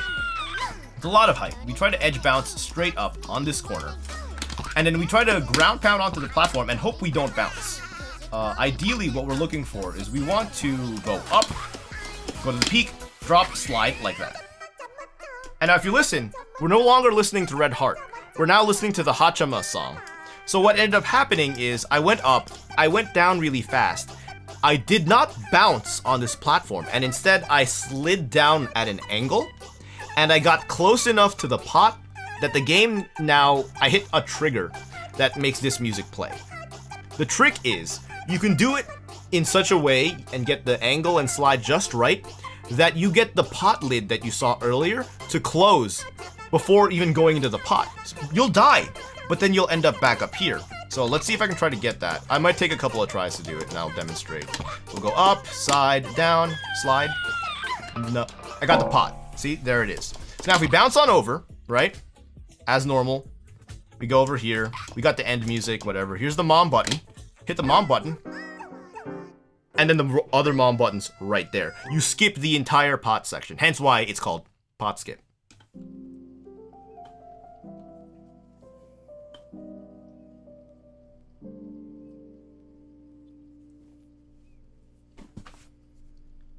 And so that's basically what we'd be doing. It's basically what we're trying to do, what I'm trying to do. It's just kind of random sometimes if you get it. I'm sure there's a way to make it more consistent. Like that slide that I was demonstrating earlier, it can happen to me on this platform. I've had runs where I'll just start a new run by a reset. I'll jump, I'll ground pound, just like that, and then I'm just gone. And the game's like, all right, no, that wasn't a run. Just do it. Reset, my guy. Reset. Reset. Well, here's the thing. I know, I don't think LGBTQ people are all of them. I'm sure there's some people who only make that their only sole identity point. There's people who do that with like a number of things. People who make their entire identities around one thing. Because you're not just LGBTQ+. You're also a person with other interests. But there are some people who do that. And I'm not saying it's a bad thing to be that type of person. Some people just are. But I think, like, part of the reason, it's not the only reason, but part of the reason I really like, for example, Suisei, is I really like Tetris. I play Tetris on my fight stick because it just feels comfortable. But I play Tetris. I really like Tetris. I like playing Tetris fast. And I really like Suisei because she's really good at Tetris. Not to say I don't like everyone else, I just like her that much more. And I'm more inclined to super chat during her streams because she's good at Tetris. Because I like that part of who she is. And I identify with that personally more so. I'm not the best artist, but I like digital art and drawing. I identify with that part of Ina. I identify with the part of every Hololive member that attempts to speak English because English is hard. It's also easier for me to understand them, hence why there's a huge Western appeal for Hololive EN, which is why they're doing the second gen. So, if you have a different, and it's like, it doesn't have to be the only box, of course not. But if you have parts of yourself that you identify with in other people, you are more inclined to find that person friendly, relatable, just more amiable. So I think you expand yourself to a broader market that would have never even tried Hololive, and then by saying like, oh, they have LGBTQ plus representation, they have an actual LGBTQ plus person playing an LGBTQ plus character, whatever, you get more people interested. And it's like, if they play a good enough character, right, which is really up to the individual, which so far everyone's been doing a really good job of it. It doesn't matter, because if everyone just likes you, it just adds on to other reasons to like you, you know?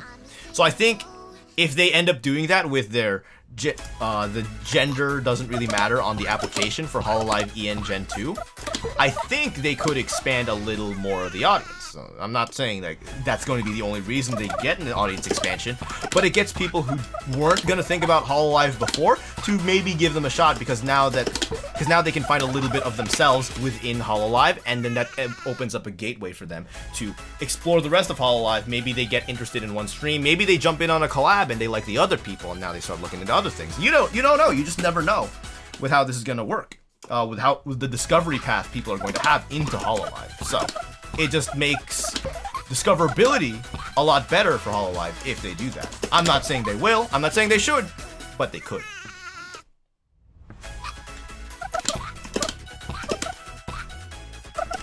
Yeah, Dewey knows what I'm talking about. Dewey knows what I'm talking about. I think it's a good idea. I totally think they should try it. See if it works for them. They don't have to stick to it. You could have someone graduate if they don't end up working out. I mean, ideally they do. More Hololive, I guess, generally better. For all of us, right? Right? We all like Hololive. More Hololive is better, right? Right? Yeah. Alright, good run. We got a good run going so far. Hopefully, I get first try pot. Let's go for first try pot. Let's go.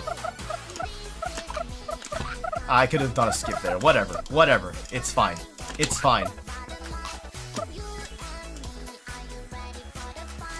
Let's go. First try pot. Let's go.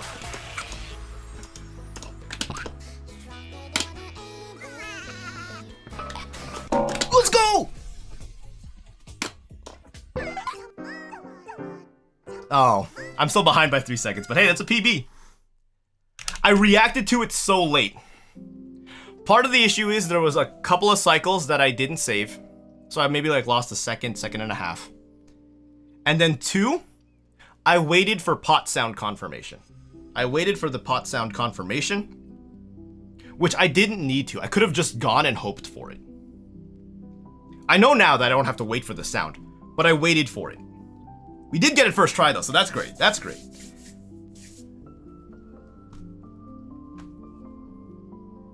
How fast can an optimal run be now with a pot skip?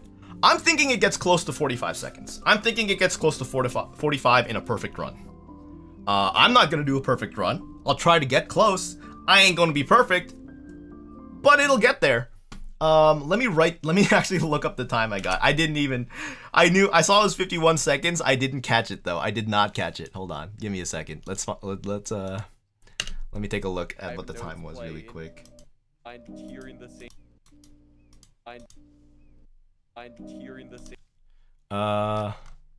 Did I even record the clip? Well, it's on stream. Let's say it was 51 something. Let's say it's 51 for now. A bad 51. So I gotta save 3 more seconds. Like 3 more seconds. So we'll just put that there. We know it's 51 seconds something. Thought of becoming a VTuber just does not gender, TBH?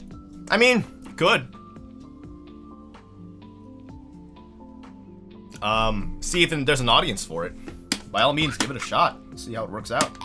I don't think there's too many people who've tried that, if there are any, so it's worth a shot.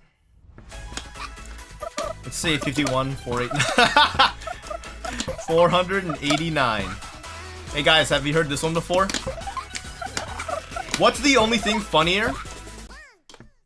Well, what's funnier than 420 and 69? Any guesses?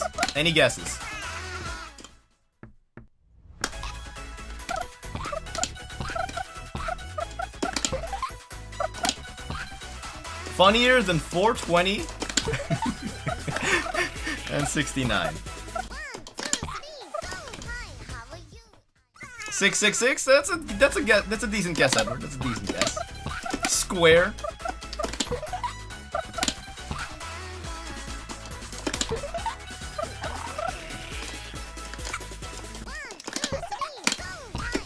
$69.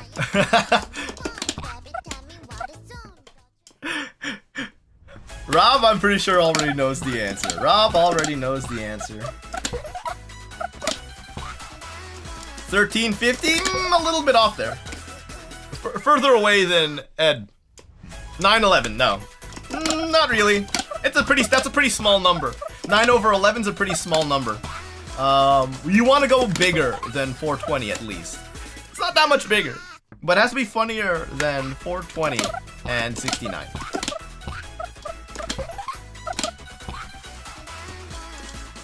$13.37 is a pretty good guess. I wouldn't call that necessarily funny, but it's a good guess. It's a good guess. I appreciate the guess. 421, getting closer. We're getting closer.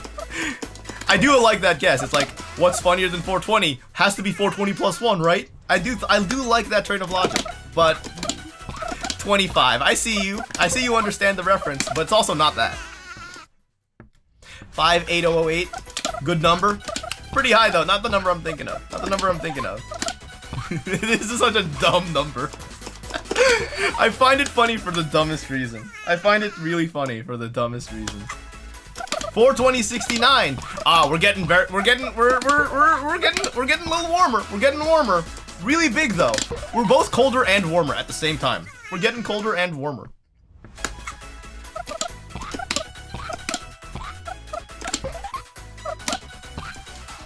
$401K. Yeah, my 401K is pretty funny right now. Non-existent. 4820. We're getting real close. Getting real close, but also really far away. 489. There it is. There's my funny number. Do you know the reason why though, Ricky? Do you know the reason why? Do you know the reason why I like that number so much? Do you know the reason why I like that number so much? Do you know the reason why me and Rob like that number so much?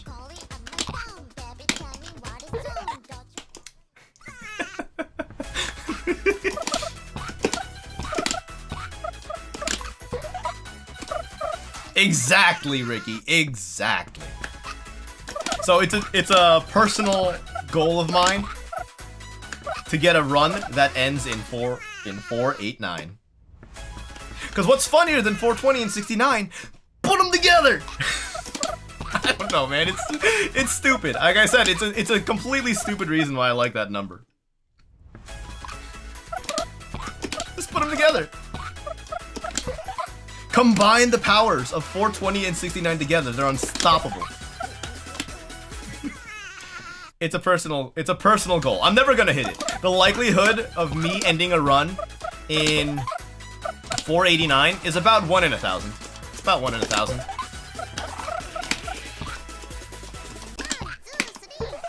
Oh no! Oh no! Perfect. I got another one on the. I got another one. Believe in. I got another one. Let's go. 489.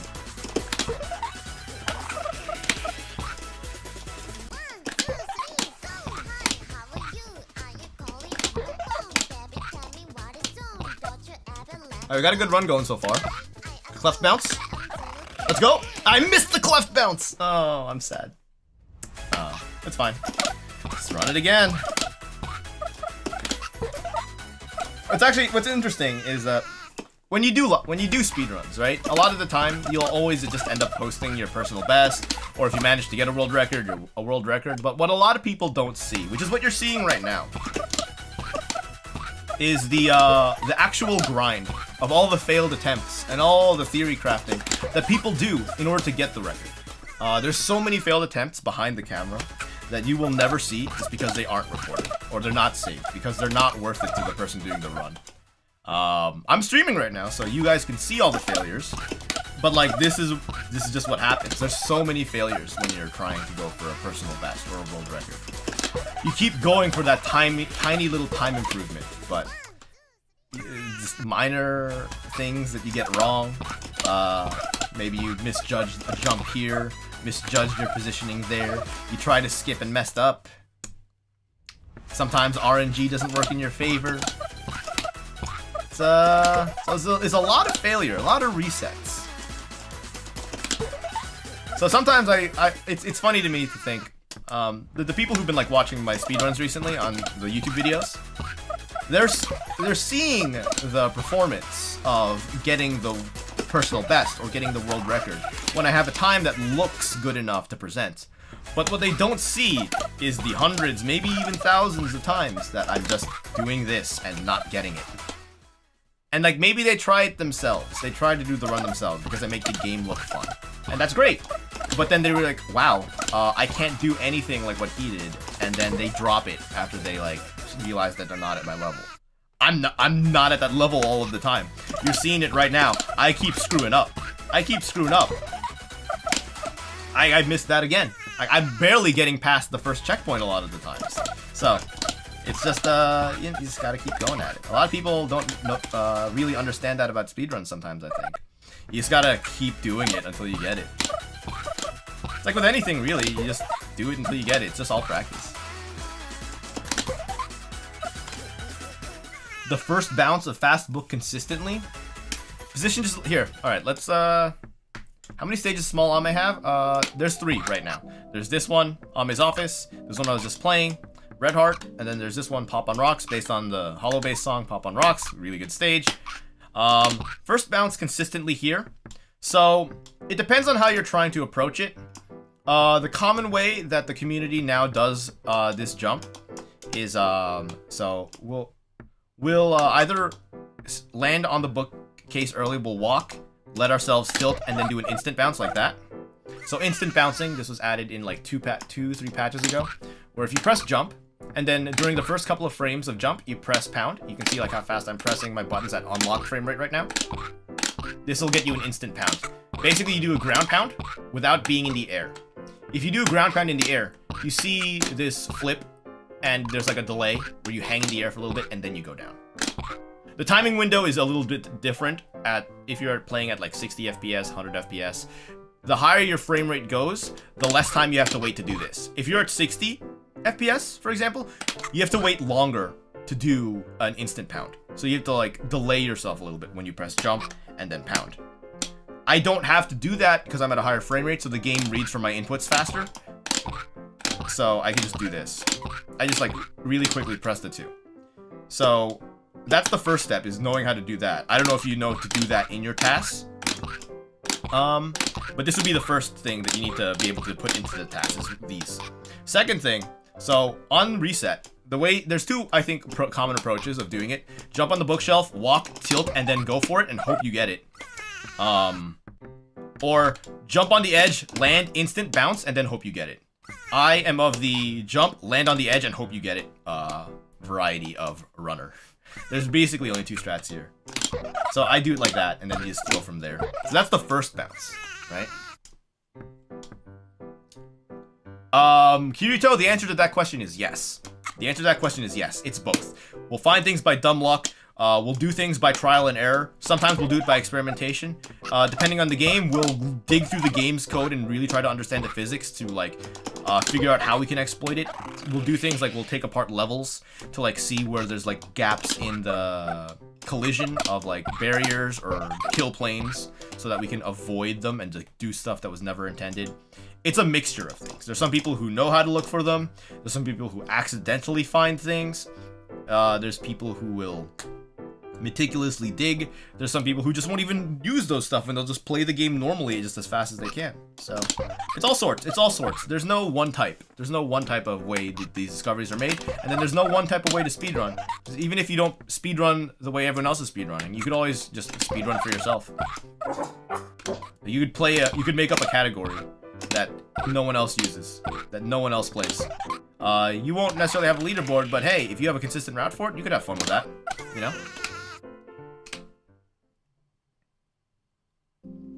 Sometimes we do. Sometimes we do. It depends on how easy it is to get into the code of the game, really. In smol Ame, it's a Unity game, so it's not particularly too crazy to decompile it. and look at the code.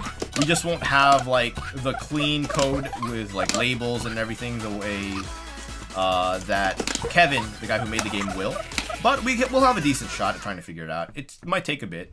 Sometimes we can like mess with the assets in the game.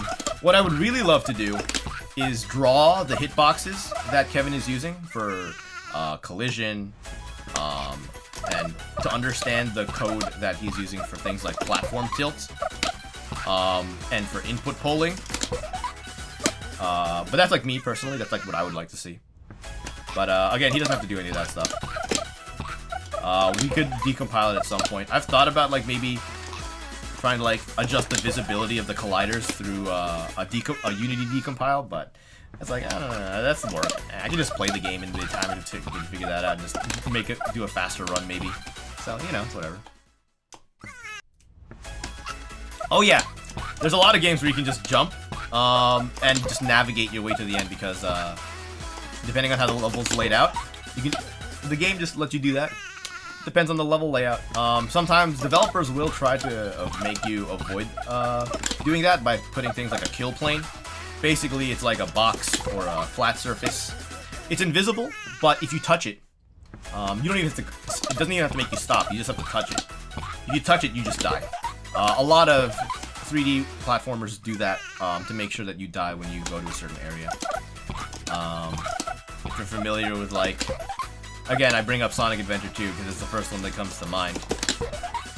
There's a bunch of basically red boxes. There's a bunch of invisible boxes of different shapes and sizes that if you touch them, you die. But because they were kind of placed a little haphazardly, there are gaps between some of them. So if you know where they are and you know how to navigate to them and navigate through those little holes, you can not die by going outside of the level. And you can get to the end of the level faster in those cases for that game.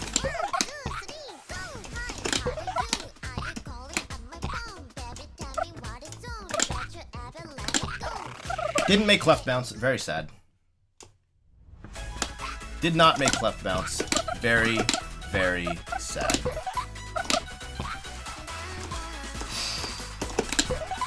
So, there's another thing. I'm not sure if Kevin's still here. I don't think Kevin's still here. But if Kevin, you're still here, I did bring this up in the Discord server at some point. It's not a big deal. It's kind of a big deal. Bounce canceling. Bounce canceling screws Ame up really hard. If you guys don't know what bounce canceling is, I wouldn't blame you because no one really uses bounce canceling. I want to use it more, particularly in Pop-On Rocks and this stage. The problem with bounce canceling is it's very risky. So you can see how the platforms behave when Ame is on them, right? I'll explain this because I think it's a pretty interesting little tidbit. If I stand on the right side, platform tilts, stand on the left side, platform tilts. This is as much as the platform tilts. It takes a while to get there, you know? You hang off the edge a little bit, whatever. But you can go, and yeah, you can go all the way to the edge. Well, hello. There it is again. Hi, Kevin. Hi, Kevin. I hope you're watching. You see your game get broken. Alright, so I'll usually, like, bounce cancel this.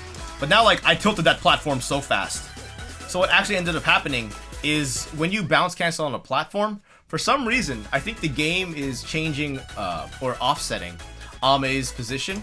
Like, she's still in the normal space for her collision, but then the position that the platform uses to calculate your position on it and determining whether it's a slope or a platform gets really weird.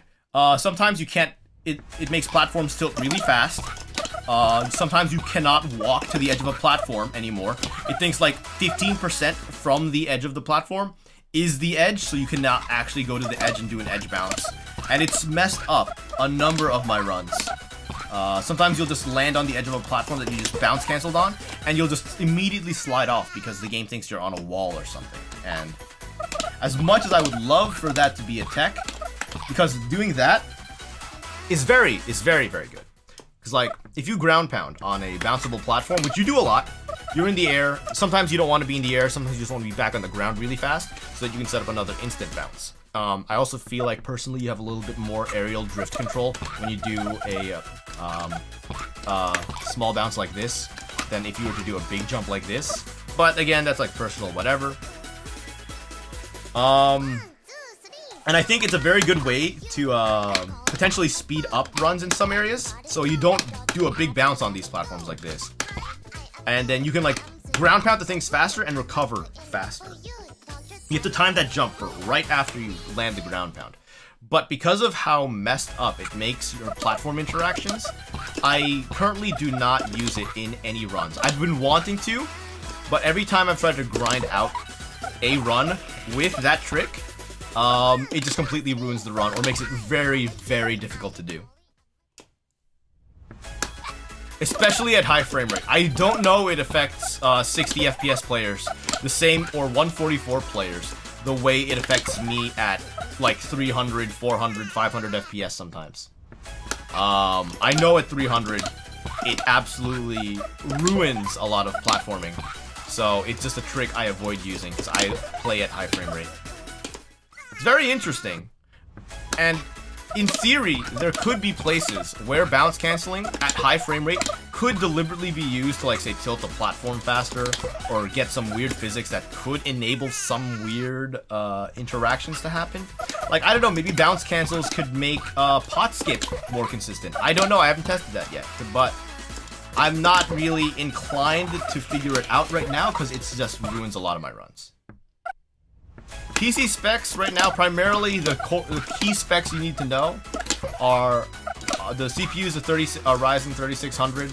I'm looking to upgrade that one maybe by the summer if Ryzen releases a 5700. Otherwise, I might just jump to a 5800X or a 5900X. And then my GPU is a Founders Edition 3080. So I am pushing those frames. I could be getting more frames if I played the game at 1080p, but I'm currently playing the game at 1440p, so that's probably dropping my frames like a decent amount, maybe like 20-30% at the most. Probably more like 10% for how CPU bound a simple game like this is. But basically, I am capable of pushing those frames really hard.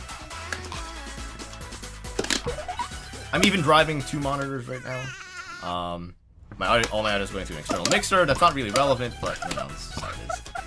But the 3080 is basically doing the bulk of the work and giving me really high AME frame rates. So I paid like $800 for really high AME frame rates, basically. No, Siri, I'm not talking to you. This is funny. This is funny.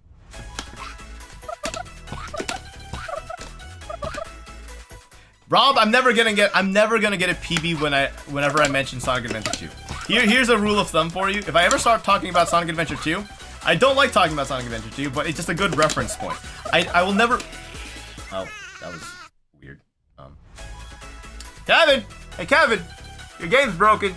I just did something weird with the normals again, and I had some really weird jank happen. Can you take a look at that, Kevin? Thanks!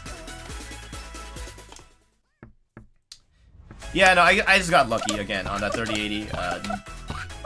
I just got lucky. I was awake at 2 a.m. when my Python script alerted me that, hey, it was available on NVIDIA's site, and I just got lucky. That's really all it was. It's still hard to buy one, and I know it's rough. And as much as all of the older cards should have gotten cheaper, because of how unavailable 3080 is, they didn't get cheaper, so it sucks. I know, I sympathize. I just got lucky. So I don't have to worry about it anymore, but I feel for everyone who still has to worry about it, because it's rough. It's rough.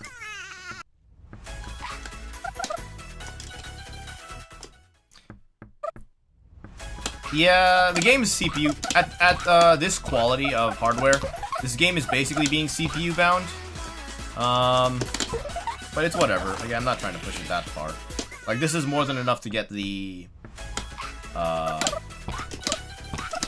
frame rates necessary for weird stuff to happen. Yeah, the stock gets really bad. Stock gets really bad. It's bad too, because like years ago you could have bought a 1080 Ti for a 350. But now, if you want to buy a 1080 Ti now, you're basically paying the same price. They have not gone down in price over the last 3 years, basically, because of them still being relatively good value when the 20 series was out. And now, because you can't get a 30 series card, they have not dropped in price, which really sucks, because I'm sure there are a lot of people who probably would have wanted to do a used upgrade from like a 700 card or a 600 card to a 10 series card right about now. But That silicon shortage, man. What can you do? You can only ramp up production so much before it becomes unavailable.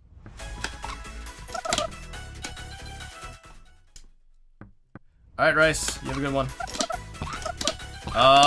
Don't worry about it too much. I'm still 3 seconds behind world records, so I'm probably not going to get that tonight. We'll just stream, talk about stuff, see if I get it. If not, whatever. Just hanging out, you know. Trying to break the game. No big deal. Just hanging out. I never stream with the intention of breaking a world record. I was going to point that out. I'll never stream with the intention of breaking a world record because I don't expect it. If I do, it happens. Otherwise, I don't expect it at all. My expectations are not set that high to break a world record anymore. Most of the routing has already been done for these stages. So until Kevin releases his stage 4 and stage 5, I don't really expect to get many more records. But expect me to optimize the heck out of stage 4 and 5 when they're out. And I still expect the majority of people to only speedrun Ame's Office any percent. as is the case. If you guys want metrics, I can show you the metrics of the percentage of all runs and how they're almost all Ame's Office any percent on the leaderboard. It's crazy. Everyone only runs that one category, but there's so much more game to play, and it's kind of sad. There's so much game to play, but they all only run one thing, and I'm like, man, I know these stages are hard, but they're not as hard as you think. You know, it's not that hard. It's gotta practice. It's gotta practice. Am I using the new setup? Yeah, I'm trying to use the new setup. It's a little awkward though. I still need to get there, and as you can clearly see, I'm bad. So I'm not getting there. Right now I'm just bad. We'll try to do the pot skip whenever we can, but you know, I have no idea if I'm ever gonna get it every single time I go for it, honestly. So I don't even know if I'm gonna make it there. Each run, I have no idea if I'll make it there. This is like, this area is the part that'll kill me, really, most of the time. But we'll try. We'll try. You think Pekora will be 4 or 5? Honestly, I have no idea. All I know is if we run the stages in the current order they are, I would personally not like it too much. I would like to run Pop on Rocks much earlier in the run. I'd like to run Pop on Rocks first, personally, or Red Heart first, rather than second and third the way that they're currently laid out. But, you know, it's whatever. I'm not going fast enough on the cleft bounce, so I'm not getting over that platform soon enough, so then I just end up sliding off of it, because I land. If I can get there a little faster, I'll be a little higher, I won't be falling, and I'll be able to ground pound onto it. So right now, the issue that I'm having is that I'm very slow after checkpoint 2. I'm slow in general, but I'm slow after checkpoint 2. Can I recover? I can recover, yeah, let's go. So far we're on pace, and then I lose it. That ledge, for some reason, is killing me. I can't make that bounce. For some reason, I cannot make it consistently. And it feels really bad, but like I said earlier, this is just how speedrunning is. There's a lot of failed runs, you know? A lot of failed runs. That's how it be. Release date? Honestly, I think it should, like, Kevin mentioned it earlier this week, so I don't expect to see it for like another 3-4 weeks.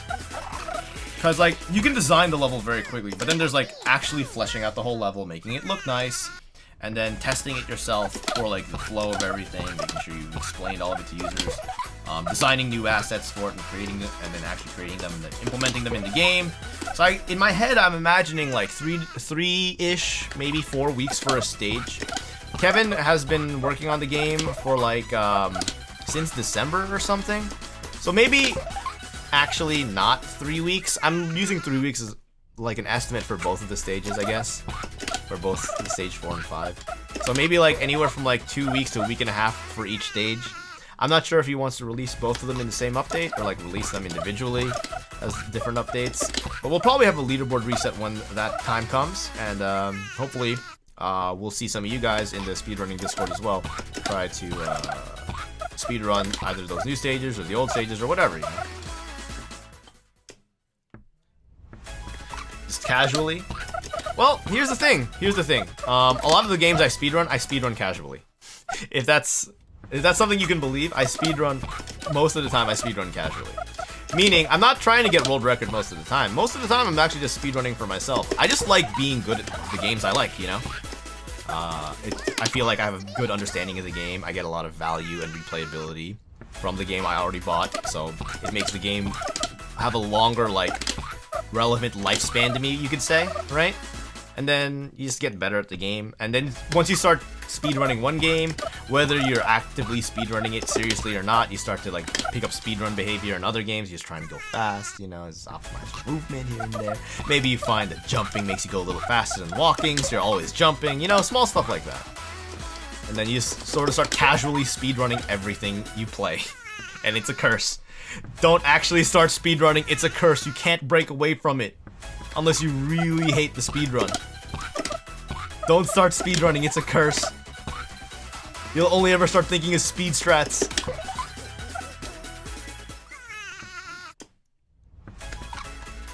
Hachimapot? I actually really like it. It's very much like a fixed pattern. I think it's just I've played it enough that I'm used to it now. I don't think it's that bad. It's bad at first because it's really frustrating. It took me like a solid minute to get out of Hachimapot the first time I was in there. But once you get there, it's pretty consistent. It's like a pretty consistent 15, 16, 17-ish, maybe 20 seconds, something like that. And then you're out. It's like basically once you're practiced at it and you found a path to consistently go through Hachimapot, because it's pretty much consistent every single time. You should never fall, you should never miss a platform once you get used to it, and you're just in and out in like 20 seconds. Maybe 25 or something like that if you're going from Bubba. It's not that bad. It's just a matter of getting used. It's like Pop on Rocks as well. Pop on Rocks is confusing for a lot of people. It messes you up. But it's all based on the cycles of the song. So if you can count 4-beat, the 4-4 beat, easy enough. You just gotta like internalize it and just memorize it. It's not that bad. You can feel it out. Everyone can feel it out. It's just a matter of like you just gotta get used to it. It's really just how it is. Not that bad. It's hard at first, definitely for sure. But you can get past it. You can get past it. Alright, here we go. Ooh, okay. That's what I was looking for. Let's go.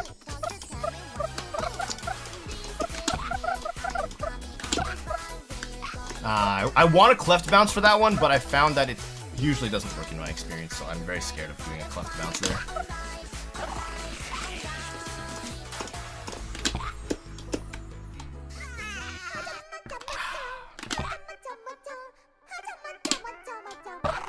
Yeah, I didn't get the lid that time.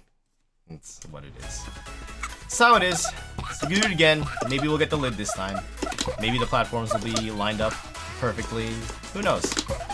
That was an alright run. It was just getting the pot skip was bad. Ah well, happens. You know, it just happens. Speedrunning is something but a blessing. Speedrunning is also a curse. It's blursed. Speedrunning is blursed. 100% blursed. Just like this stage. This stage is a blursed stage. It's both blessed and cursed. Got lucky and did lid first try. Yeah, just a matter of doing it consistently now. I think I have the second place time now for this stage. If I check, if I go back and check the VOD, I should have second place now. Yeah, that's bad.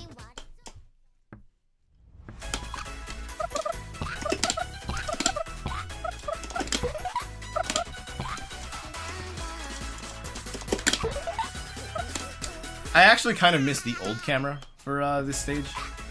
I think Kevin actually had the right idea the first time, because when you're, at least for the speedrun, so after checkpoint 1, I don't know if you guys remember, not everyone here is going to know of the old version of this stage. There was a different version of this stage that had a slightly different camera, and I kind of missed that old camera. So if I get to that area, I'll explain what exactly was different. The current camera is good for casual play, but I think it's worse for the speedrun because it's harder to see the platforms. It's both better and worse, actually. It's good and bad. Just like the stage, it's both good and bad. It's blessed and cursed at the same time. The old camera was further away and at a much different angle, which made everything smaller because the camera's further away. But at the same time, it also let you see the platforms ahead of you much more so you could like tell where you were going to end up with more confidence than you can now. Now you kind of have to guess, I would say. Why can I not? It's a bad run. Bad run.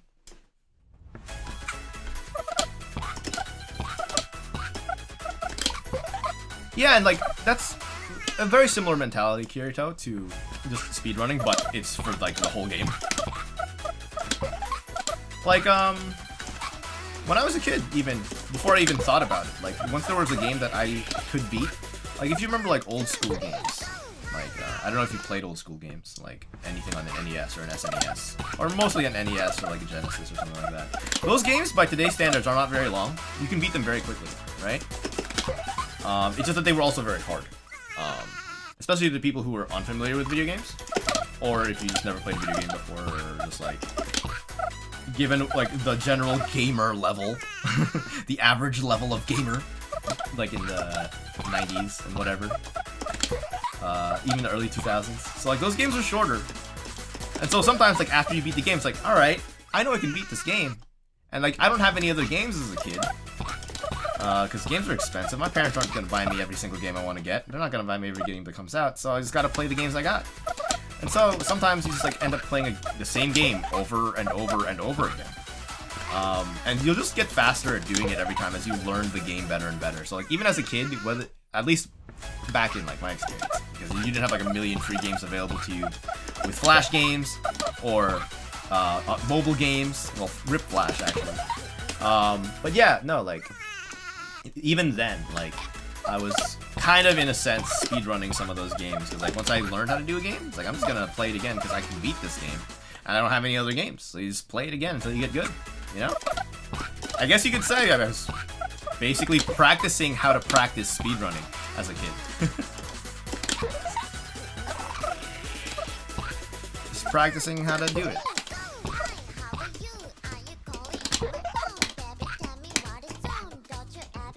Good run so far, not the greatest, but pretty decent. So sometimes I'll do that. I will jump on that heart and be at the perfect angle where if I'm holding forward, I just won't walk forward. It's pretty weird. I kind of find it funny, but it's also very painful at the same time. Because I'm like, I know I made the jump, but I made it in the worst way possible. It's like successfully failing, right? I basically successfully failed. Kind of funny.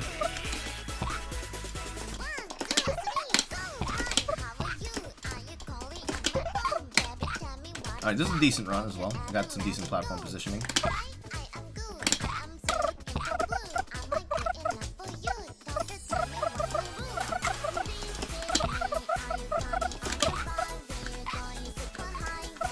Alright, we got a good run going. Let's see if we get pot.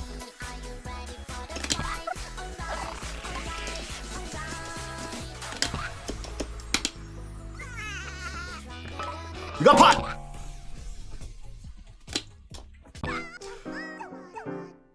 Oh, we're so close. 49, 340. Oh my goodness. Let me write that down. Oh, we're getting there. We are getting there. We are very close to a world record. Let me pull up the leaderboards really quick, and let's take a quick peek at how far away I am from the leaderboards. Let's see how close we are. So the world record right now is 48.424 seconds. I just got a 49.340. Basically, I'm right there. I have to save just 1 second, and I would have world record. Let's see. Should I push? What do you guys think? Should I push? Should I try to get that world record? Because I'm really close. I'm like a second away. I don't know if I'm going to do it tonight. Because what time is it? It's like 10:44 on my end. I've been streaming for, I don't know how long now. 3 hours? No, not 3 hours. Definitely not 3 hours. How long have I been streaming? Ignoring the time I had to reset my stream. How long have I been streaming? I actually don't remember. Assuming we ignore the failure that I had earlier. Maybe, or include it. Let's include it. Let's say I've been streaming for like 2.5 hours. I think maybe 3 hours is a good place to cut it. I may not necessarily get it today. If I don't get it today, know for a fact though that I will be probably doing a little bit of a grind over the weekend. Probably not that much. I kind of want to do some other stuff, and I've been spending so much of my free time the last 3 weeks playing only this game. So I kind of want to do some other things. So my video uploads also will probably slow down. They have already been slowing down. So until the next version comes out, I probably won't upload as much or stream as much because I got some other things I want to get to. So we'll see how that goes. But let's at least try to get the record here. Let's at least try to get the record here. Close to 489. That's true. It was close to 489. If I got a 48 seconds .9, that would have been the one. That would have been the one. We would have gotten the funny number. My favorite number. 489. Combination of two of my other, not favorite, but close to favorite numbers. 48, 69.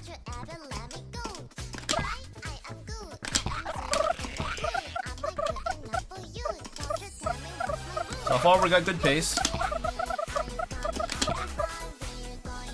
I could have made that if I did a cleft bounce, but I was scared. I was scared.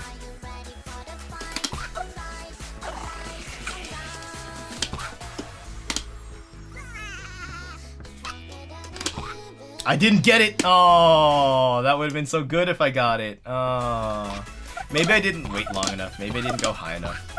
That was a good one, though. That was a really good one. That was a really good one. Oh, that would have been a good one, too. You do a cloud jump on the second red heart? I think it's about the same, honestly. I personally think it's about the same. I did see your run low. I saw it. I think it's about the same. I haven't gone and checked it in detail, but again, it's also a little bit variable because of the cycle offsets that each cloud has in at any point past checkpoint 1. The offset is random until pop. The only time the stage is consistent is before first red heart, before first checkpoint rather, and yeah, before first checkpoint and after entering Hachama Pot. That's the only time the stage is consistent. Otherwise, it's kind of random where it'll be. So I feel like in my case, it's more of a matter of reacting to where the clouds are positioned and trying to make it about the same amount of time either way. I hate myself. I hate when I do that. I hate myself for doing that. Oh my god. I made the jump. I had the platform, the earlier platform that I wanted, and then I land on the edge and go backwards and undo all the progress. It's so bad. It feels so bad.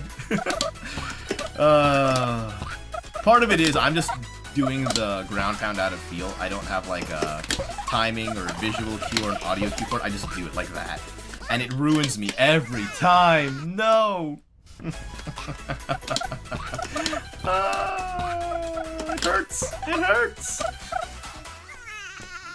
It's what must be done, but it hurts. Oh, it hurts. Yeah, it's all just practice.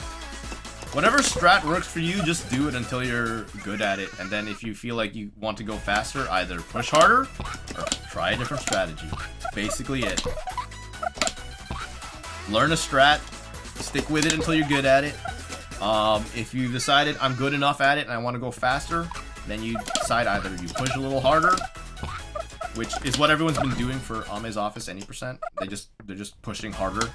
They just keep trying to save milliseconds at this point. Or instead of just grinding away, you look for alternative strategies. I'm very much a man of alternative strategies. I also think finding alternative strategies is fun. That's like a lot of the fun from speedrunning for me is just like thinking, how can I go faster? How can I go just a little bit faster? And finding something else and discovering a completely different path that no one else has tried yet. I think it's really cool, you know? Okay. So what I should have done there was either bounce late or do a jump cancel or bounce cancel. And then maybe it sets up for That was potentially a very good run right there. But here's the thing. Here's the thing that I think also a lot of people need to get used to, is because in speedrunning, if you do decide you want to speedrun this game, or any game really, because you lose a lot, you lose runs a lot, you make a lot of mistakes. Even once you're good at the game, you're gonna make mistakes, and you're gonna get frustrated at yourself for making mistakes. The most important thing, and this is like really with anything, your mistakes, yes, you messed up. Of course, you know you messed up. There's no denying that. But it's take that mistake, look at it critically, see where you messed up, and just keep telling yourself, one, I don't want to do the same thing again. You probably will, but you can't help it. But also like figure out, okay, what went wrong here? Where do I try to improve? Think about it in like as objective, clear way as possible, so that the next time you do it, even if you make the same mistake again, you're just reinforcing yourself on like, all right, I should not do that. I should look to try to do this instead. Even if you just keep telling yourself, oh, I pressed the button a little early. I pressed the button a little late. It helps you reinforce what you should be aiming for, I think.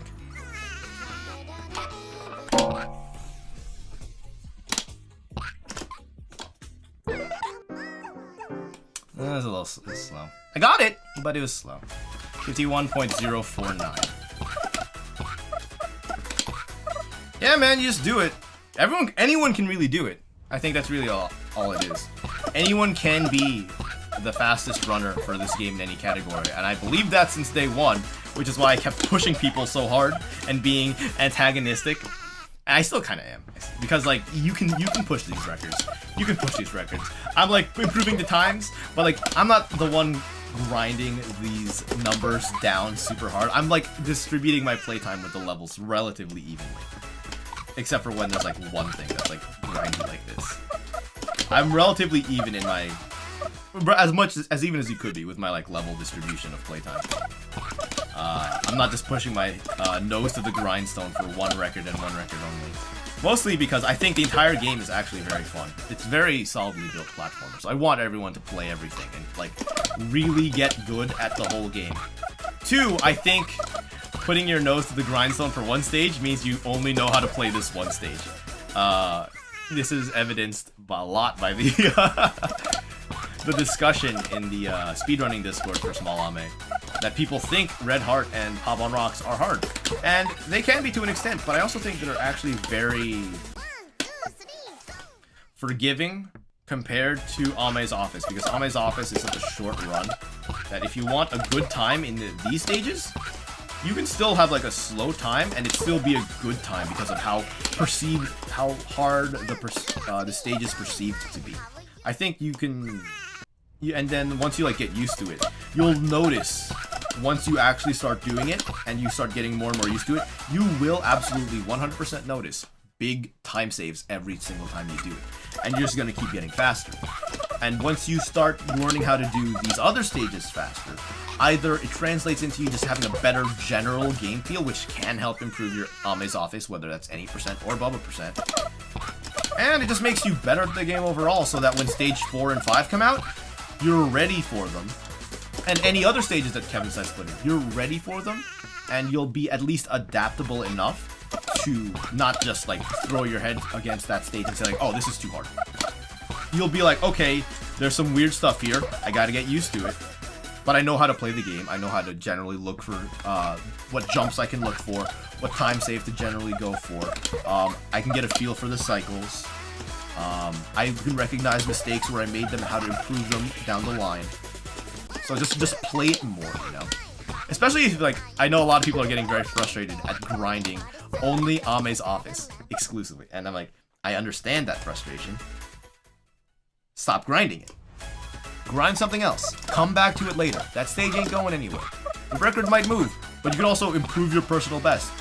The most important person to beat in a speedrun is yourself before anyone else, really.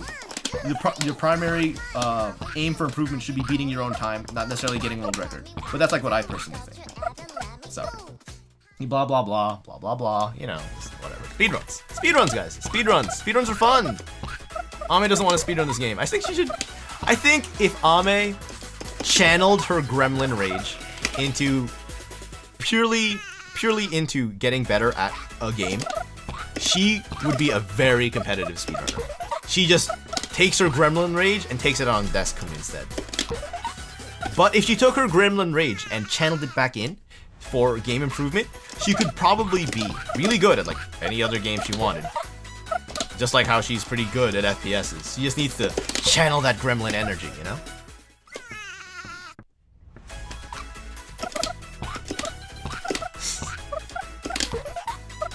She did do that crazy skip in Outer Wilds, so like where she landed on the sun base.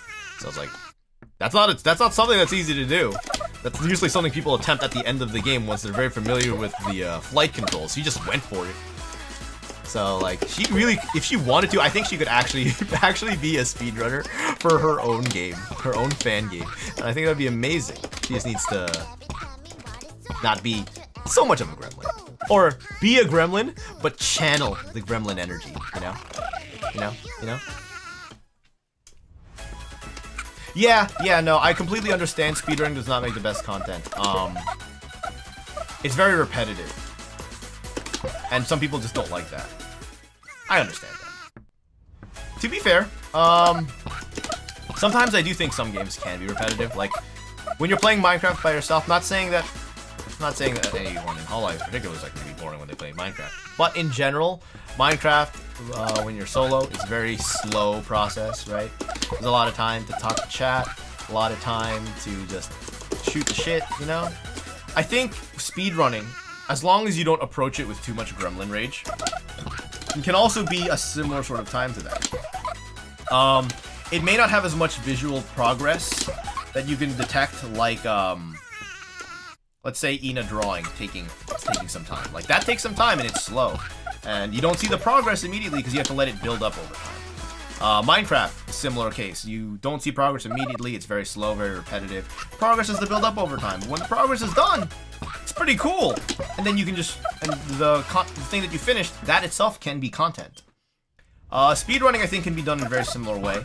But it's, I think, generally less appealing. I think for a lot of people, speedrunning is a very involved activity. And it's not particularly easy to do while holding conversations. Like, I feel like me right now with the conversations, partly one, like I'm able to hold conversations about whatever during speedruns because part of it's really muscle memory. And these runs aren't so involved and so complex that I need to like have hyper focus on them.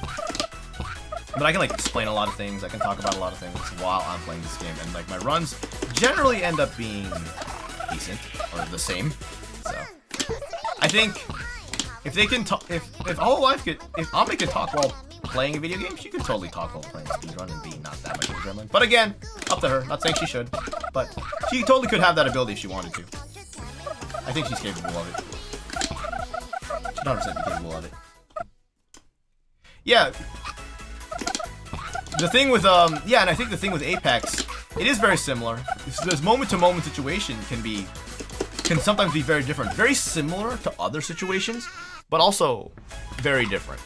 Speedrunning sometimes can be very different moment-to-moment, but also very similar to other runs. So it's like, it's similar, and you're chasing the same type of high. In, like, say, Apex, you're chasing the winner, the high of a victory in a battle royale game. In speedrunning, you're chasing the high of a personal best time of going really fast or getting world record. You know, they're very similar. They're very similar. So maybe actually, I don't know if we'd ever see a Hololive personality be into speedrunning, but I think it'd be really interesting if they did. I think if you had a speedrunner in Hololive, I would probably watch a lot of the practice runs because like it's a type of content I'm very familiar with. It's a type of content that I do myself. I've watched a lot of speedrunners on Twitch when I still use Twitch a lot more. Speedruns are just fun, man. Speedruns are fun. You learn stuff about the games you like. You see someone be really good at a game. You get to laugh at someone's gamer rage occasionally, you know? Depending on how good the person is at the game, they're still fully involved with chat, depending on the game, depending on the speedrun. It's fun. It's fun. Exactly! Tetris is actually very similar in that case. Tetris is also actually very similar, especially to Apex. Not so much to a little bit to a speedrun, but very similar to Apex. You play Tetris a lot, you see a lot of the same setups, like T-spin cannons, 2-well, 3-well, 4-well, depending on your level of skill. garbage clearing. It's all very, you see a lot of the setups. Once you see the setups, you recognize when a lot of the top players do them, and you can sort of recognize how it sort of goes. It's basically the same kind of thing over and over again, but like with variation here and there. So it's like you get different results, different consequences, certain actions. You get to see different reactions and how people adapt. Speedrunning can be in the same way, which is why I think there are alternative speedrunning ways to do speedruns, which are very similar. Speedrun races are a fun one, because in a speedrun race, there's very little resetting because you're racing against someone else who's also playing the game very fast, and that's very exciting. So you can't reset just because you had a bad run. You have to live with the bad run, and it changes up your strategies so much. There's marathon speedruns where you have to run multiple speed games. I don't know, it's like, you know, it's all fun. It's all fun, really. Even though, like, Tetris, a Battle Royale game, a MOBA, even in some cases a fighting game. It's all very similar situations, similar matchups, all similar, like, from, like, in a macro perspective, moment to moment. Very similar. In that micro moment to moment, there's a lot going on, and I think for the people who can recognize that there's a lot going on, there's a lot of content there. And then for the content creators who are, one, capable of capitalizing on the deep complexity of that micro moment-to-moment interaction, while also at the same time holding macro level conversation about whatever in streams. Like, man, you got like a breadth of content right there. You got a breadth of content. You got the speedrun content. You got your conversations. You can do a lot of stuff, really. It's fun. It's like the variety streamers who can talk about anything and everything, you know? Follow up on the RNG books that started Vomi's office. I ran a script to play the exact same inputs at the exact same time and get a different result every time. Yes, John.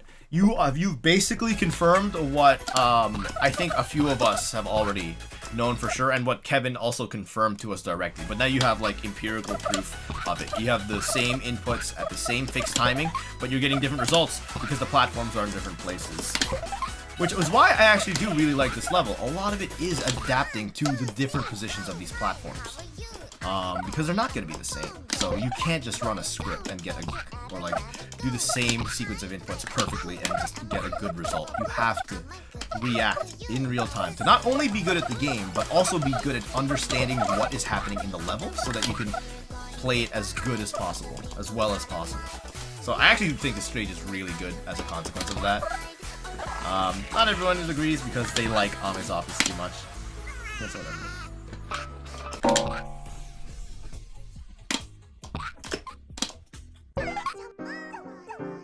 49,409. I don't think that's a world record, or personal best rather. I'll save it anyway because it was a decent time. But I actually think, what was that for? Yeah, it's a little bit slower than what I did. If I didn't miss the mom, if I didn't miss the fake mom, I might have actually had world record there. We were so close. We were so close. I'm feeling it, guys. I'm feeling it. I'm right there. I am right there. Oh, Zame, didn't see you there. What's going on, man? How you doing? How are you doing? I think we'll probably give ourselves maybe like another 15-ish minutes, and then we'll generally wrap up the runs. If there's a conversation going on by then, we'll wrap that conversation up too. But, you know, it's cool though. We've got some runs going on now, guys. We got some runs. We got a new strat. We've confirmed it working. We've confirmed the conditions of it working. Getting real close. About to take that record back from Rice. Also, I like this skip. This is a fun skip I theoried out the other night. I got on accident once, and then I theoried it out with a couple of friends in a Discord call. So it's a little random if you're gonna make it, but instead of going up, if you get a really long bounce there, you can catch the third platform as it spawns in. It saves no time. It saves no time. You end up on the third platform at the top of the elevator, at the top of the third elevator at the same time. But it's just a swag strat. It's a flex. You're just flexing on everyone. If you can get this strat in a run, you get honorary record from me. You won't get it from the Discord, but you'll be. I'll consider you among the best if you can get this in a run. You do this and then you land a run with this. You're among the best to me. You're among the best to me. If you can get that, I challenge you guys. Get a run with that. Get a good time. Get like a minute. Get like around a minute 15 or a minute 20 with that time, with that skip right there, and get a good time, you're good. You're good at this game. You're real good at this game. You can do that. If you can do that, you're real good. I think that's a great skip. I love that skip, man.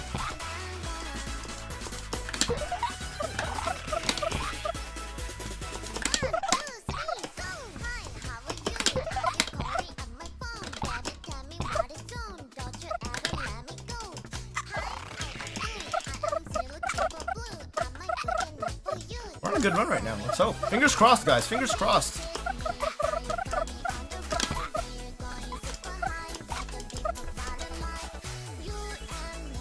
Oh yeah, no, let's see here. Let's see if I can break it for you right now. Speedrun strats!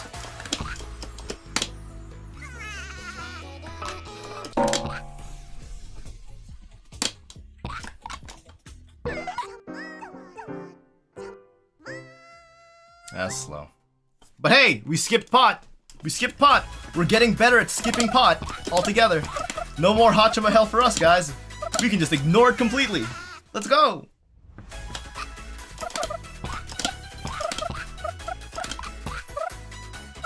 Gotta love that. You really do gotta love that pot skip. You gotta love that pot skip, man.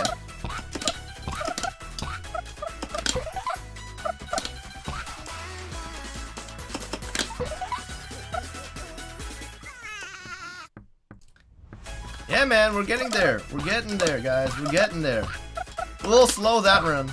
A little slow that run. But we're getting there more often. That's the important part. I'm still failing a lot of runs. You'll see so many runs between now and the end of stream that won't even get close to that section. The important thing is, and important to recognize, we're just getting it more often. We're getting it more often. We're getting consistent. Eventually that consistency is going to get better and better in all the different areas and all the different sections. It'll add up, and at some point, we'll have a run. Doesn't have to be now. Doesn't have to be today. Could be tomorrow. Could be next week. I don't know. Depends. Actually, not next week. Kevin might patch it out. But regardless, it adds up. It all adds up. It's all improvement. It's all improvement. Yo, what up, Power? We are speedrunning Hololive, small anime fan game. I'm now down from 5 world records to 2 world records, which is a little sad, but is also good. That means more people are playing the rest of the game, which is very good. What I wanted from the beginning.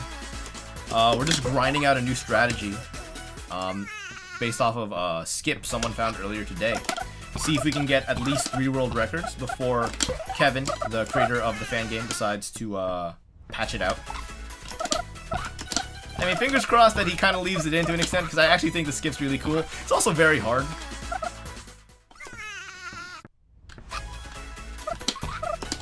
Alright, Kirito, man. Appreciate you hanging out, man. This is fun talking, fun talking. Hope you have a good one. Hope you have a good one.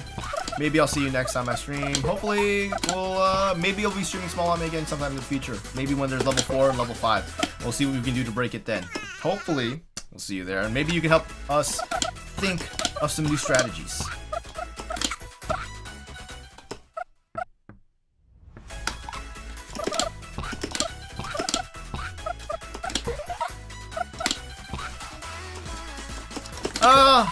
I'm not so concerned with getting that many world records under my belt.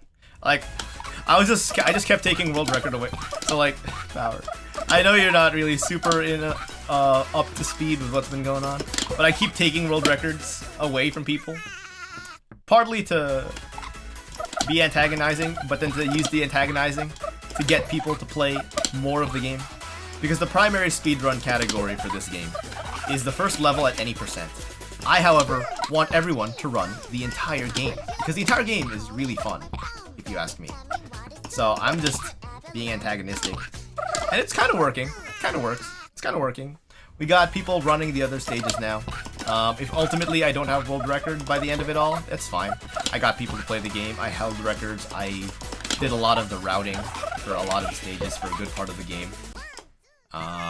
Helped discover a lot of bugs and stuff. So named a few of the techniques that we use consistently now. Yo, Bubba Bounce, that's credited to moi. Kevin started using it, now it's stuck. So That's my one claim to fame, if nothing else. If not world record, I named the Bubba Bounce. I named the Bubba Bounce. So, at the very least, I have that. At the very least, I have that.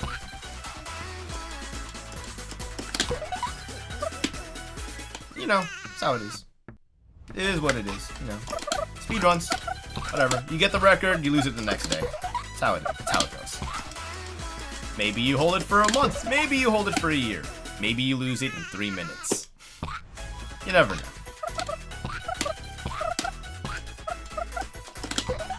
Hey dude, I'm just a casual gamer, you know, no big deal. Casual speedruns.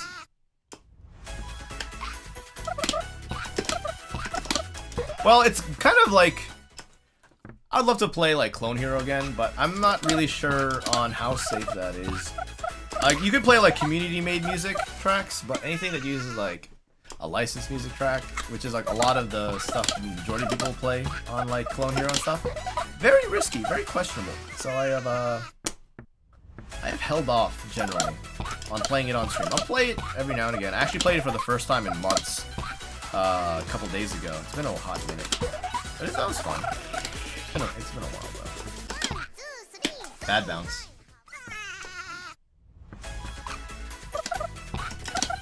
Yeah, T101. I've been noticing that some of the runs have been performing very well, actually, in terms of like views and comments. It's actually really surprising to me because, as you can clearly see, I don't get that many views on my channel this regularly. So that was kind of surprising.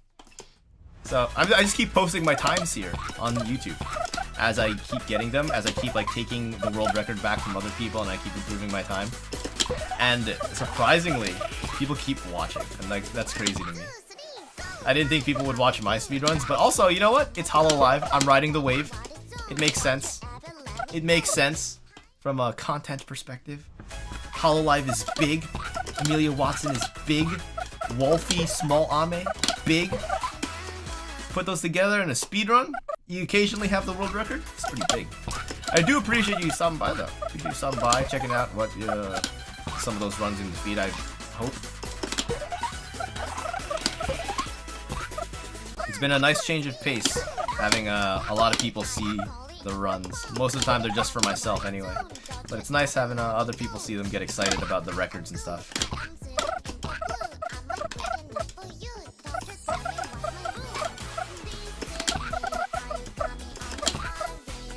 I could have potentially made that one. Very sad.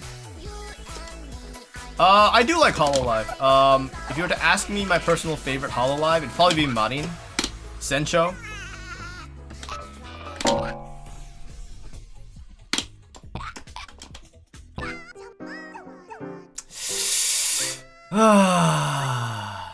I keep missing the blind fake mom. But we did it again. We skipped that whole last section. We skipped the Hachama tarantula pot. But hey, we got it again. We got sub 50. Sub 50, huh? I think getting sub 45 is reasonable, just very difficult. I almost made that platform and I got really excited for that. Oh my god. I don't think I'm gonna have enough height to ever do that though. That was a real interesting potential skip there though.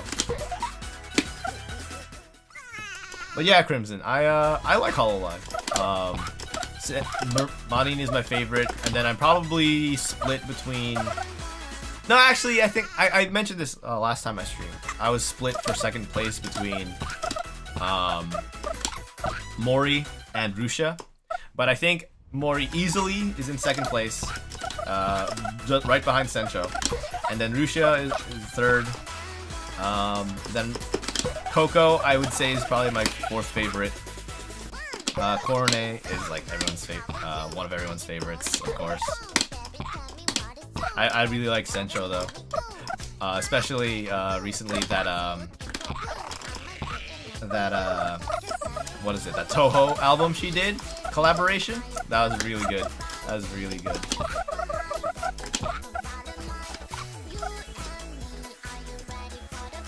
Yeah, you can skip the Hachama. You can skip Hachama. I'm doing it. I'm gonna try to do it again right now.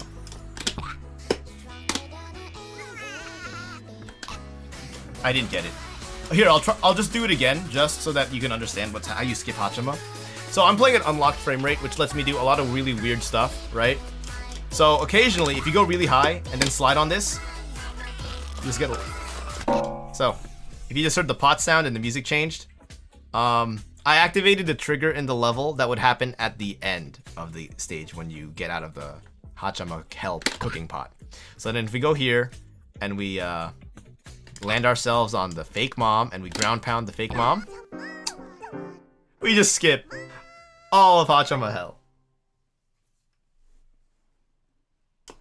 Third is, yeah, the further down you go, I think it's actually very hard. Because, like, you like all of them.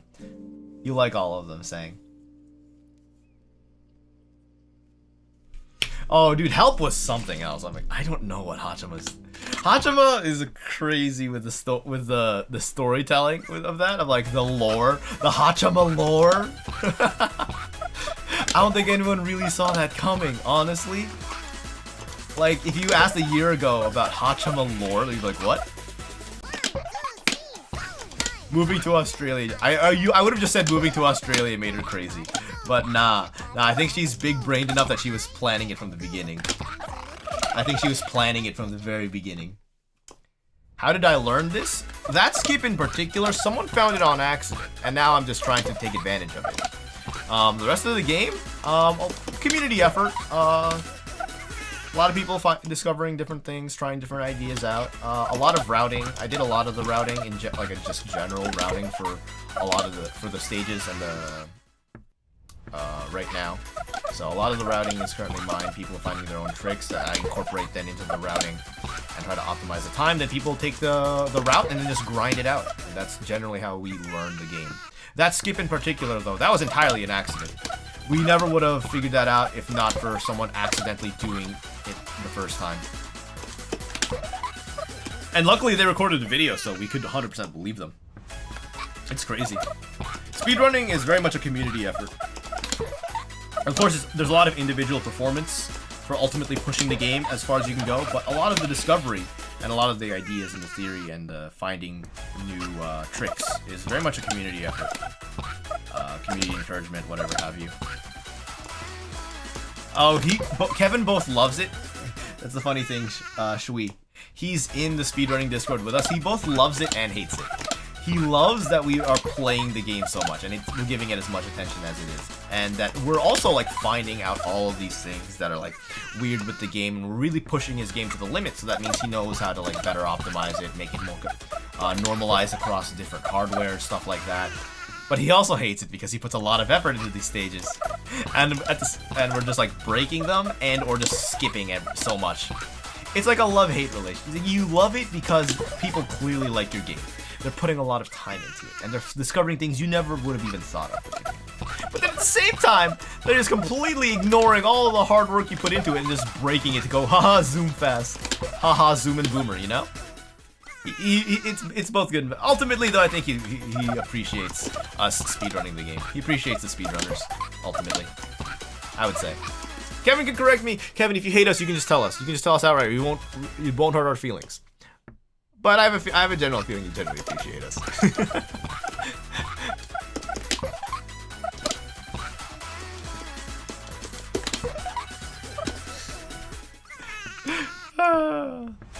And here's the thing, right? When you do game design, if you design a game with speedrunners in mind, you still don't design solely for the speedrun. You design still a lot of the game around like a casual experience. You discover people who are going to go for discoverable stuff. You put in a lot of breadcrumbs so that people can find things. You try to lead them into learning the behavior that is expected, and you lead them on an experience. But if people find out how to do fast, you don't necessarily go out of your way to prevent people from going fast. You let people sort of do as they please with your game, you know? I think that's the ideal way to take a speedrun. If your game is accidentally fast, lean into it a little bit. Don't, like, make it the sole identity you have. Okay, that cleft bounce, I was a little greedy with that. I was a little greedy with that bounce right there. I thought I could make that platform, save myself like a second or so. Not worth it. Am I actually a cute girl, IRL? I mean, it's up to you. Am I a cute girl? Do I sound like a cute girl? think I sound like a cute girl, more power to you. I don't necessarily mind.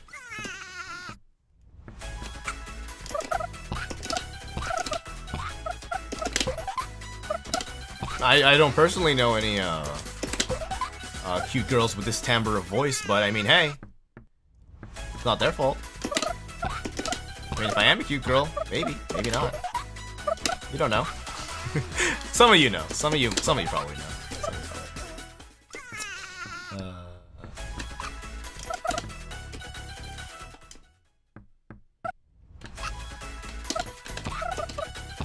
Ouch.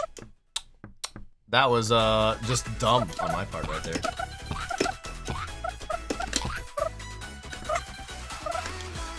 Oh boy. Alright. I think I probably got about like 5 minutes worth of runs left in me. This is getting very tight. So, I'm gonna go until my clock hits like 11:25, I think. My time.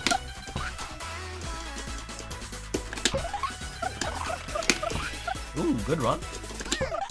Good run. Good run. Good run.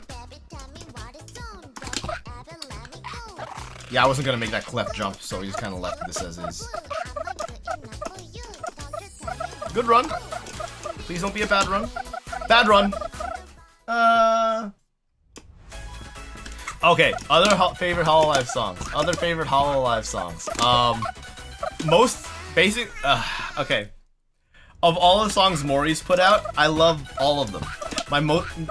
Off With Their Heads has to be the best one she's put out so far, though. Oh, she's getting better constantly, and I love it. Off With Their Heads is so good. I personally, I've entertained the idea. I haven't committed to it yet. I don't know when I would commit to that idea. But I want to do like either just a straight guitar cover or a full like re-instrumentation of like a prog metal kind of re-instrumentation of that song, because it sounds so good and there's so many moments that I think would fit that style so well, like a gent tech mix. I want to do that so bad. I really like Ahoy by Marin, by Sencho. I really like Ahoy. I also like her album. Well, it helps that Iosis was the producer for Ahoy, and I really like his general style already, so it just helped. That helped. There's that Marin collaboration with Toho, basically one of the Toho composers, I think is what it is. One of the bigger Toho composers, rather. What else is there? I really like this is a bad run. What's the song? Oh god, I have to look it up. Hold on. Hold the phone. Let me, I'm gonna look it up after this. I'm gonna look it up after this. Okay, I failed the run. Hold on. I'm gonna find it, because, that song is a hard banger. Where is it? Okay, here's Hololive Idol Project, right? Where's the song? What is the song? Is this new? Have I not listened to this one yet? Oh my god, I gotta listen to more. I can't read Moonrune, but this one, if you know this song's a banger. Oh my god, I love this one. I love this one so much. This one's amazing.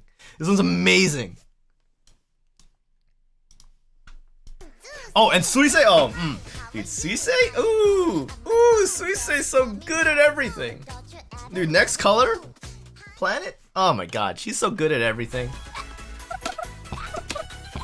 That song's so good, dude. I love it. I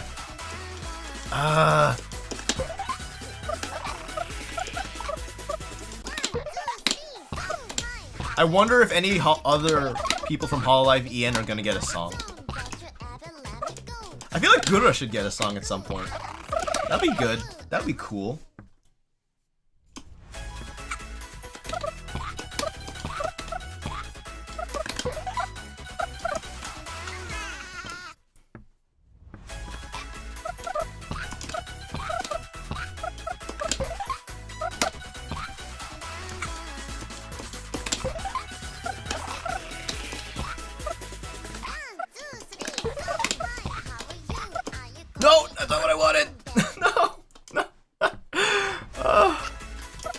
But oh my god, ew. There's a lot of Hololive music that just really, like, I'm like, alright, you guys need to calm down. You guys need to calm down. You guys don't need to be this good. You're already great. You just keep getting gooder. Yeah, there's just some songs that make me think, damn, they keep getting good. They keep improving, and I'm like, stop. I can only simp so much. Oh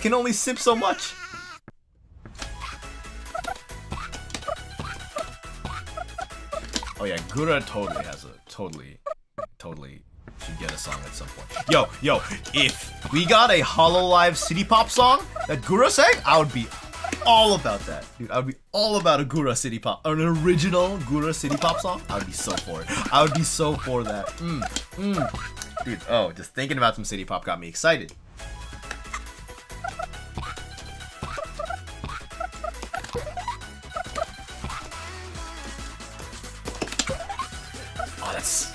Dude, a Gura city pop song would be so good. Man.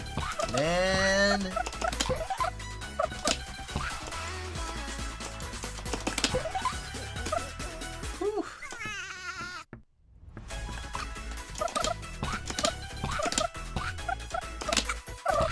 What actually surprisingly, Hinotori, Kiara's first song, that one took some time to grow on me. I think I'm pretty sure Kiara's putting on like a higher voice when she's on screen and singing. So I don't know. That one takes me a little bit of time to get into. That one I'm not so as hot on as like the rest of the Hololive songs. Her songs are like kind of alright, pretty good. But like they're just not. I think for me especially, I think for me like Hinotori, it very much follows like that cheesy anime song structure and flow. And as much as I like my anime songs, they get repetitive sometimes. And I feel like that song kind of falls into those trappings.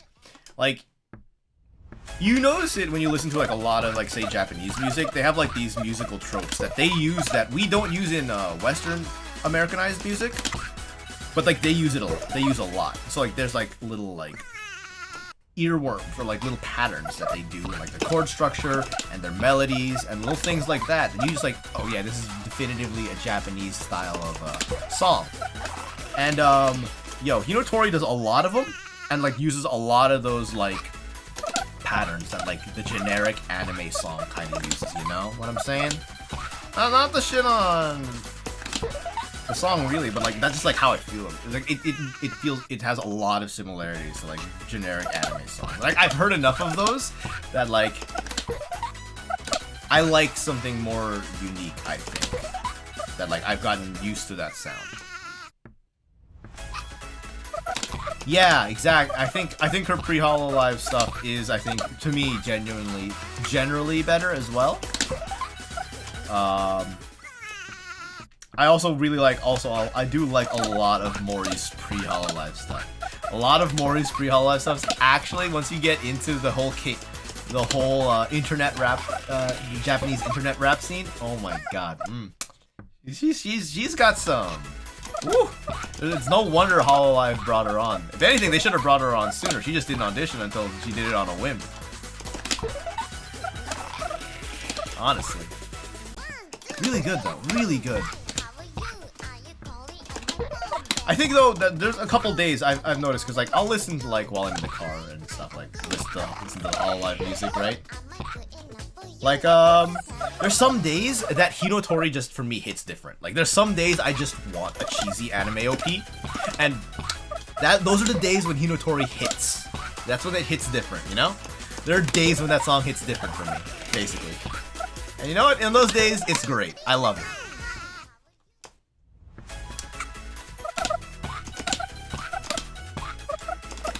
Yeah, Kiara definitely puts on a Kiara voice. Kiara absolutely puts on a Kiara voice.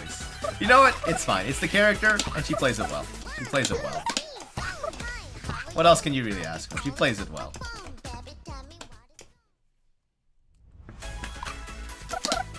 It's actually interesting. You guys can notice this. I'm sure you guys notice this too. Everyone's much more settled into like a lot of their roles now.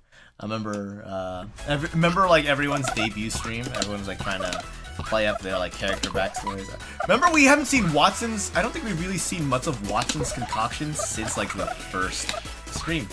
Or like how in early collaborations, Mori would like really play up the Tsun vibes like way a little too hard with Kiara, and now it's like, yeah, now they're just old friends, you know? Like it's like this is, enjoy the company. They've done this song and dance a number of times, you know? It's interesting how like in it feels like a relatively short time span. They've really settled into like a comfy place in all of their character dynamics. It's very interesting. It's very interesting to see. Any favorite Hololive cover?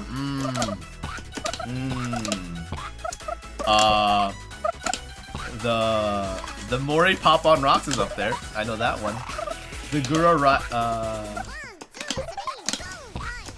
Gura Ride on Time's up there because I love Ride on Time. What else is up there? The covers I don't really remember too much. To be completely honest. Although I know a lot of the karaoke's get on archive, people will flip it, but a lot of the time I'm generally not there for them, so it's fine. It's fine. I should listen to more of them, but I don't want to necessarily. I think for me, it's like I don't necessarily want to. Oh my god, this is a bad run. I'm already past 5 minutes. I'm like 6 minutes past the 5 minutes I said. I just keep talking, guys. We just keep talking.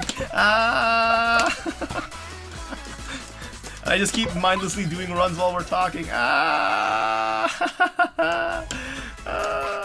tired. I'm tired, guys. It's been well over. I've been streaming for well over 3 hours if we count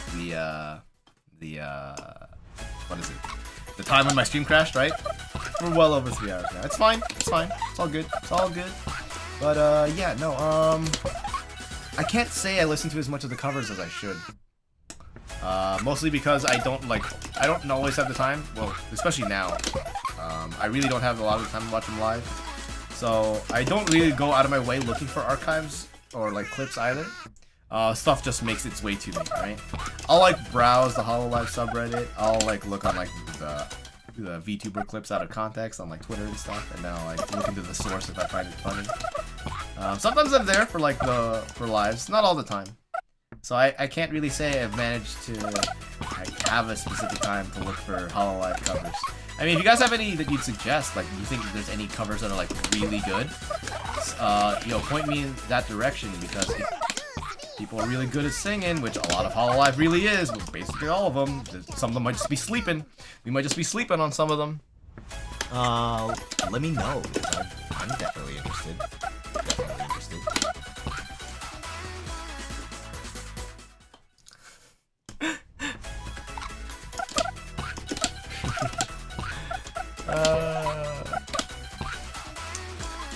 Yeah, man. Fucking. You could talk till Hololive until the cows come home, until the sun rises. I'd be fine with it. But I'm not trying to stay up all night. I could actually just stay up all night, talk to you guys about Hololive, while also playing this game, and like not even think about the run, but then also still attempt a world record. It's funny. Yeah, no. But I think we're in a relatively good place to wrap it up, I think. Conversations died down a bit. I'm not really getting any... Actually, this is a run attempt right here. This is a run right here. This is a run right here. Let's finish up this run. Let's go! Last run height? Not really height, no. Just please give me a good run, RNGesus. Yago! Give me a good time! Give me strength!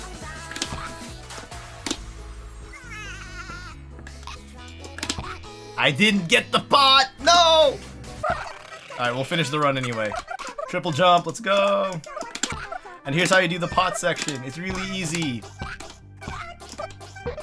Nope, I screwed it up. Never mind. Never mind. I'm a fraud. I'm an amateur. I'm a sham. I can't play games. I can't speedrun. I can't. I can't. Let's go 489. Never happening. It's never happening, Rab. It's never happening. What's cup size mean? I just read that. Yeah, no. The Grim Reaper size. Grim Reaper size. Man, that was actually kind of a five-head. That was a big brain response, honestly. Damn it! I just started doing one out of habit. All right, whatever. We're doing another one.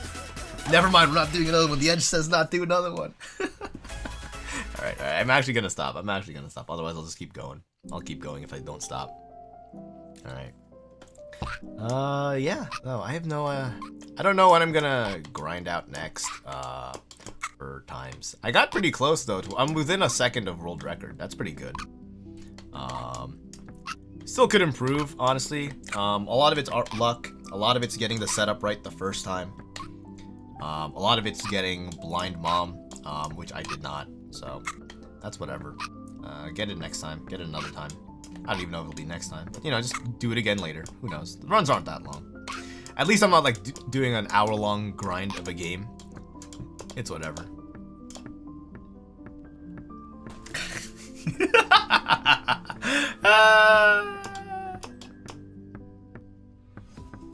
Hold on. What if I go from the other side? That's over from the other side. What about this button? Hold on. Hold the phone. Oh, okay. Hold on. Never mind. That one's not as funny.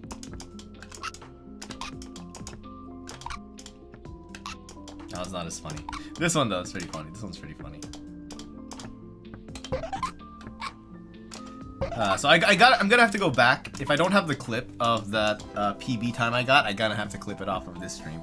That's whatever. That's whatever. So you saying Sora did a duet cover to a banger Idolmaster track? I'm gonna have to look that one up. Risu has some good covers. Yeah. I actually have not really heard Risu's singing voice too much. I have not actually looked into it yet, really that much. So I'm gonna have to look into it myself. If you guys say it's good, it's probably good. Hold on, let me see what happens if I go to like 60. Oh, it feels so sluggish now.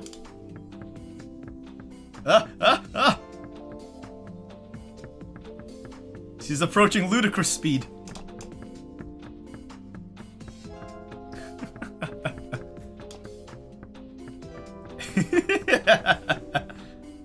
Guys, I think I broke Ame.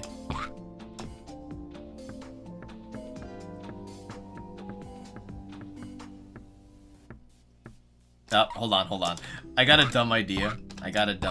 Hold on, let me lower the frame rate. Really quick. Oh no. What else is there? Oh, you know, Risu's though, she's really good with her voice. She's really good at imitating the other members.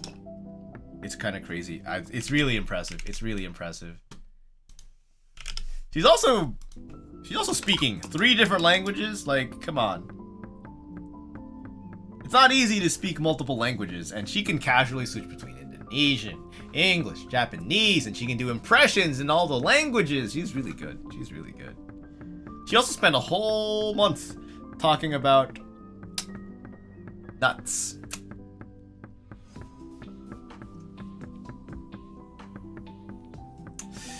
Man, Hololive's wild. I love it, man.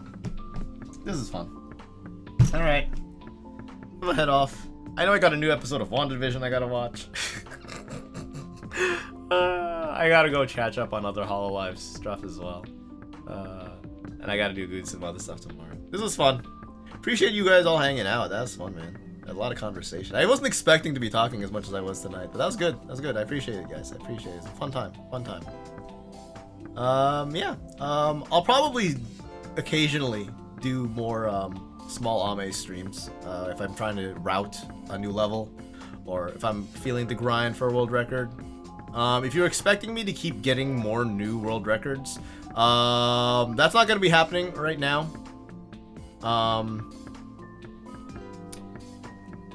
Partially because there's a new version coming in, so there's a lot of... Everyone's just kind of grinding this, but like the leaderboards are going to be reset.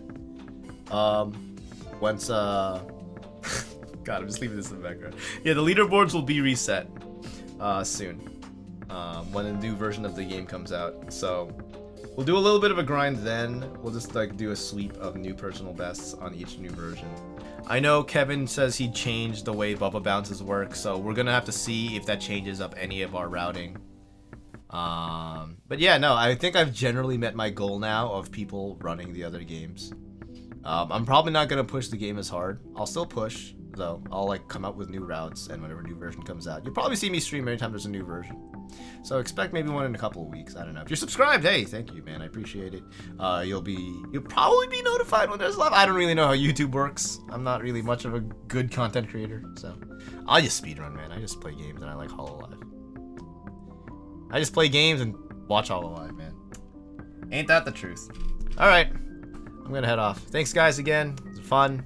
Hopefully, I'll catch you on the flip side. Peace out.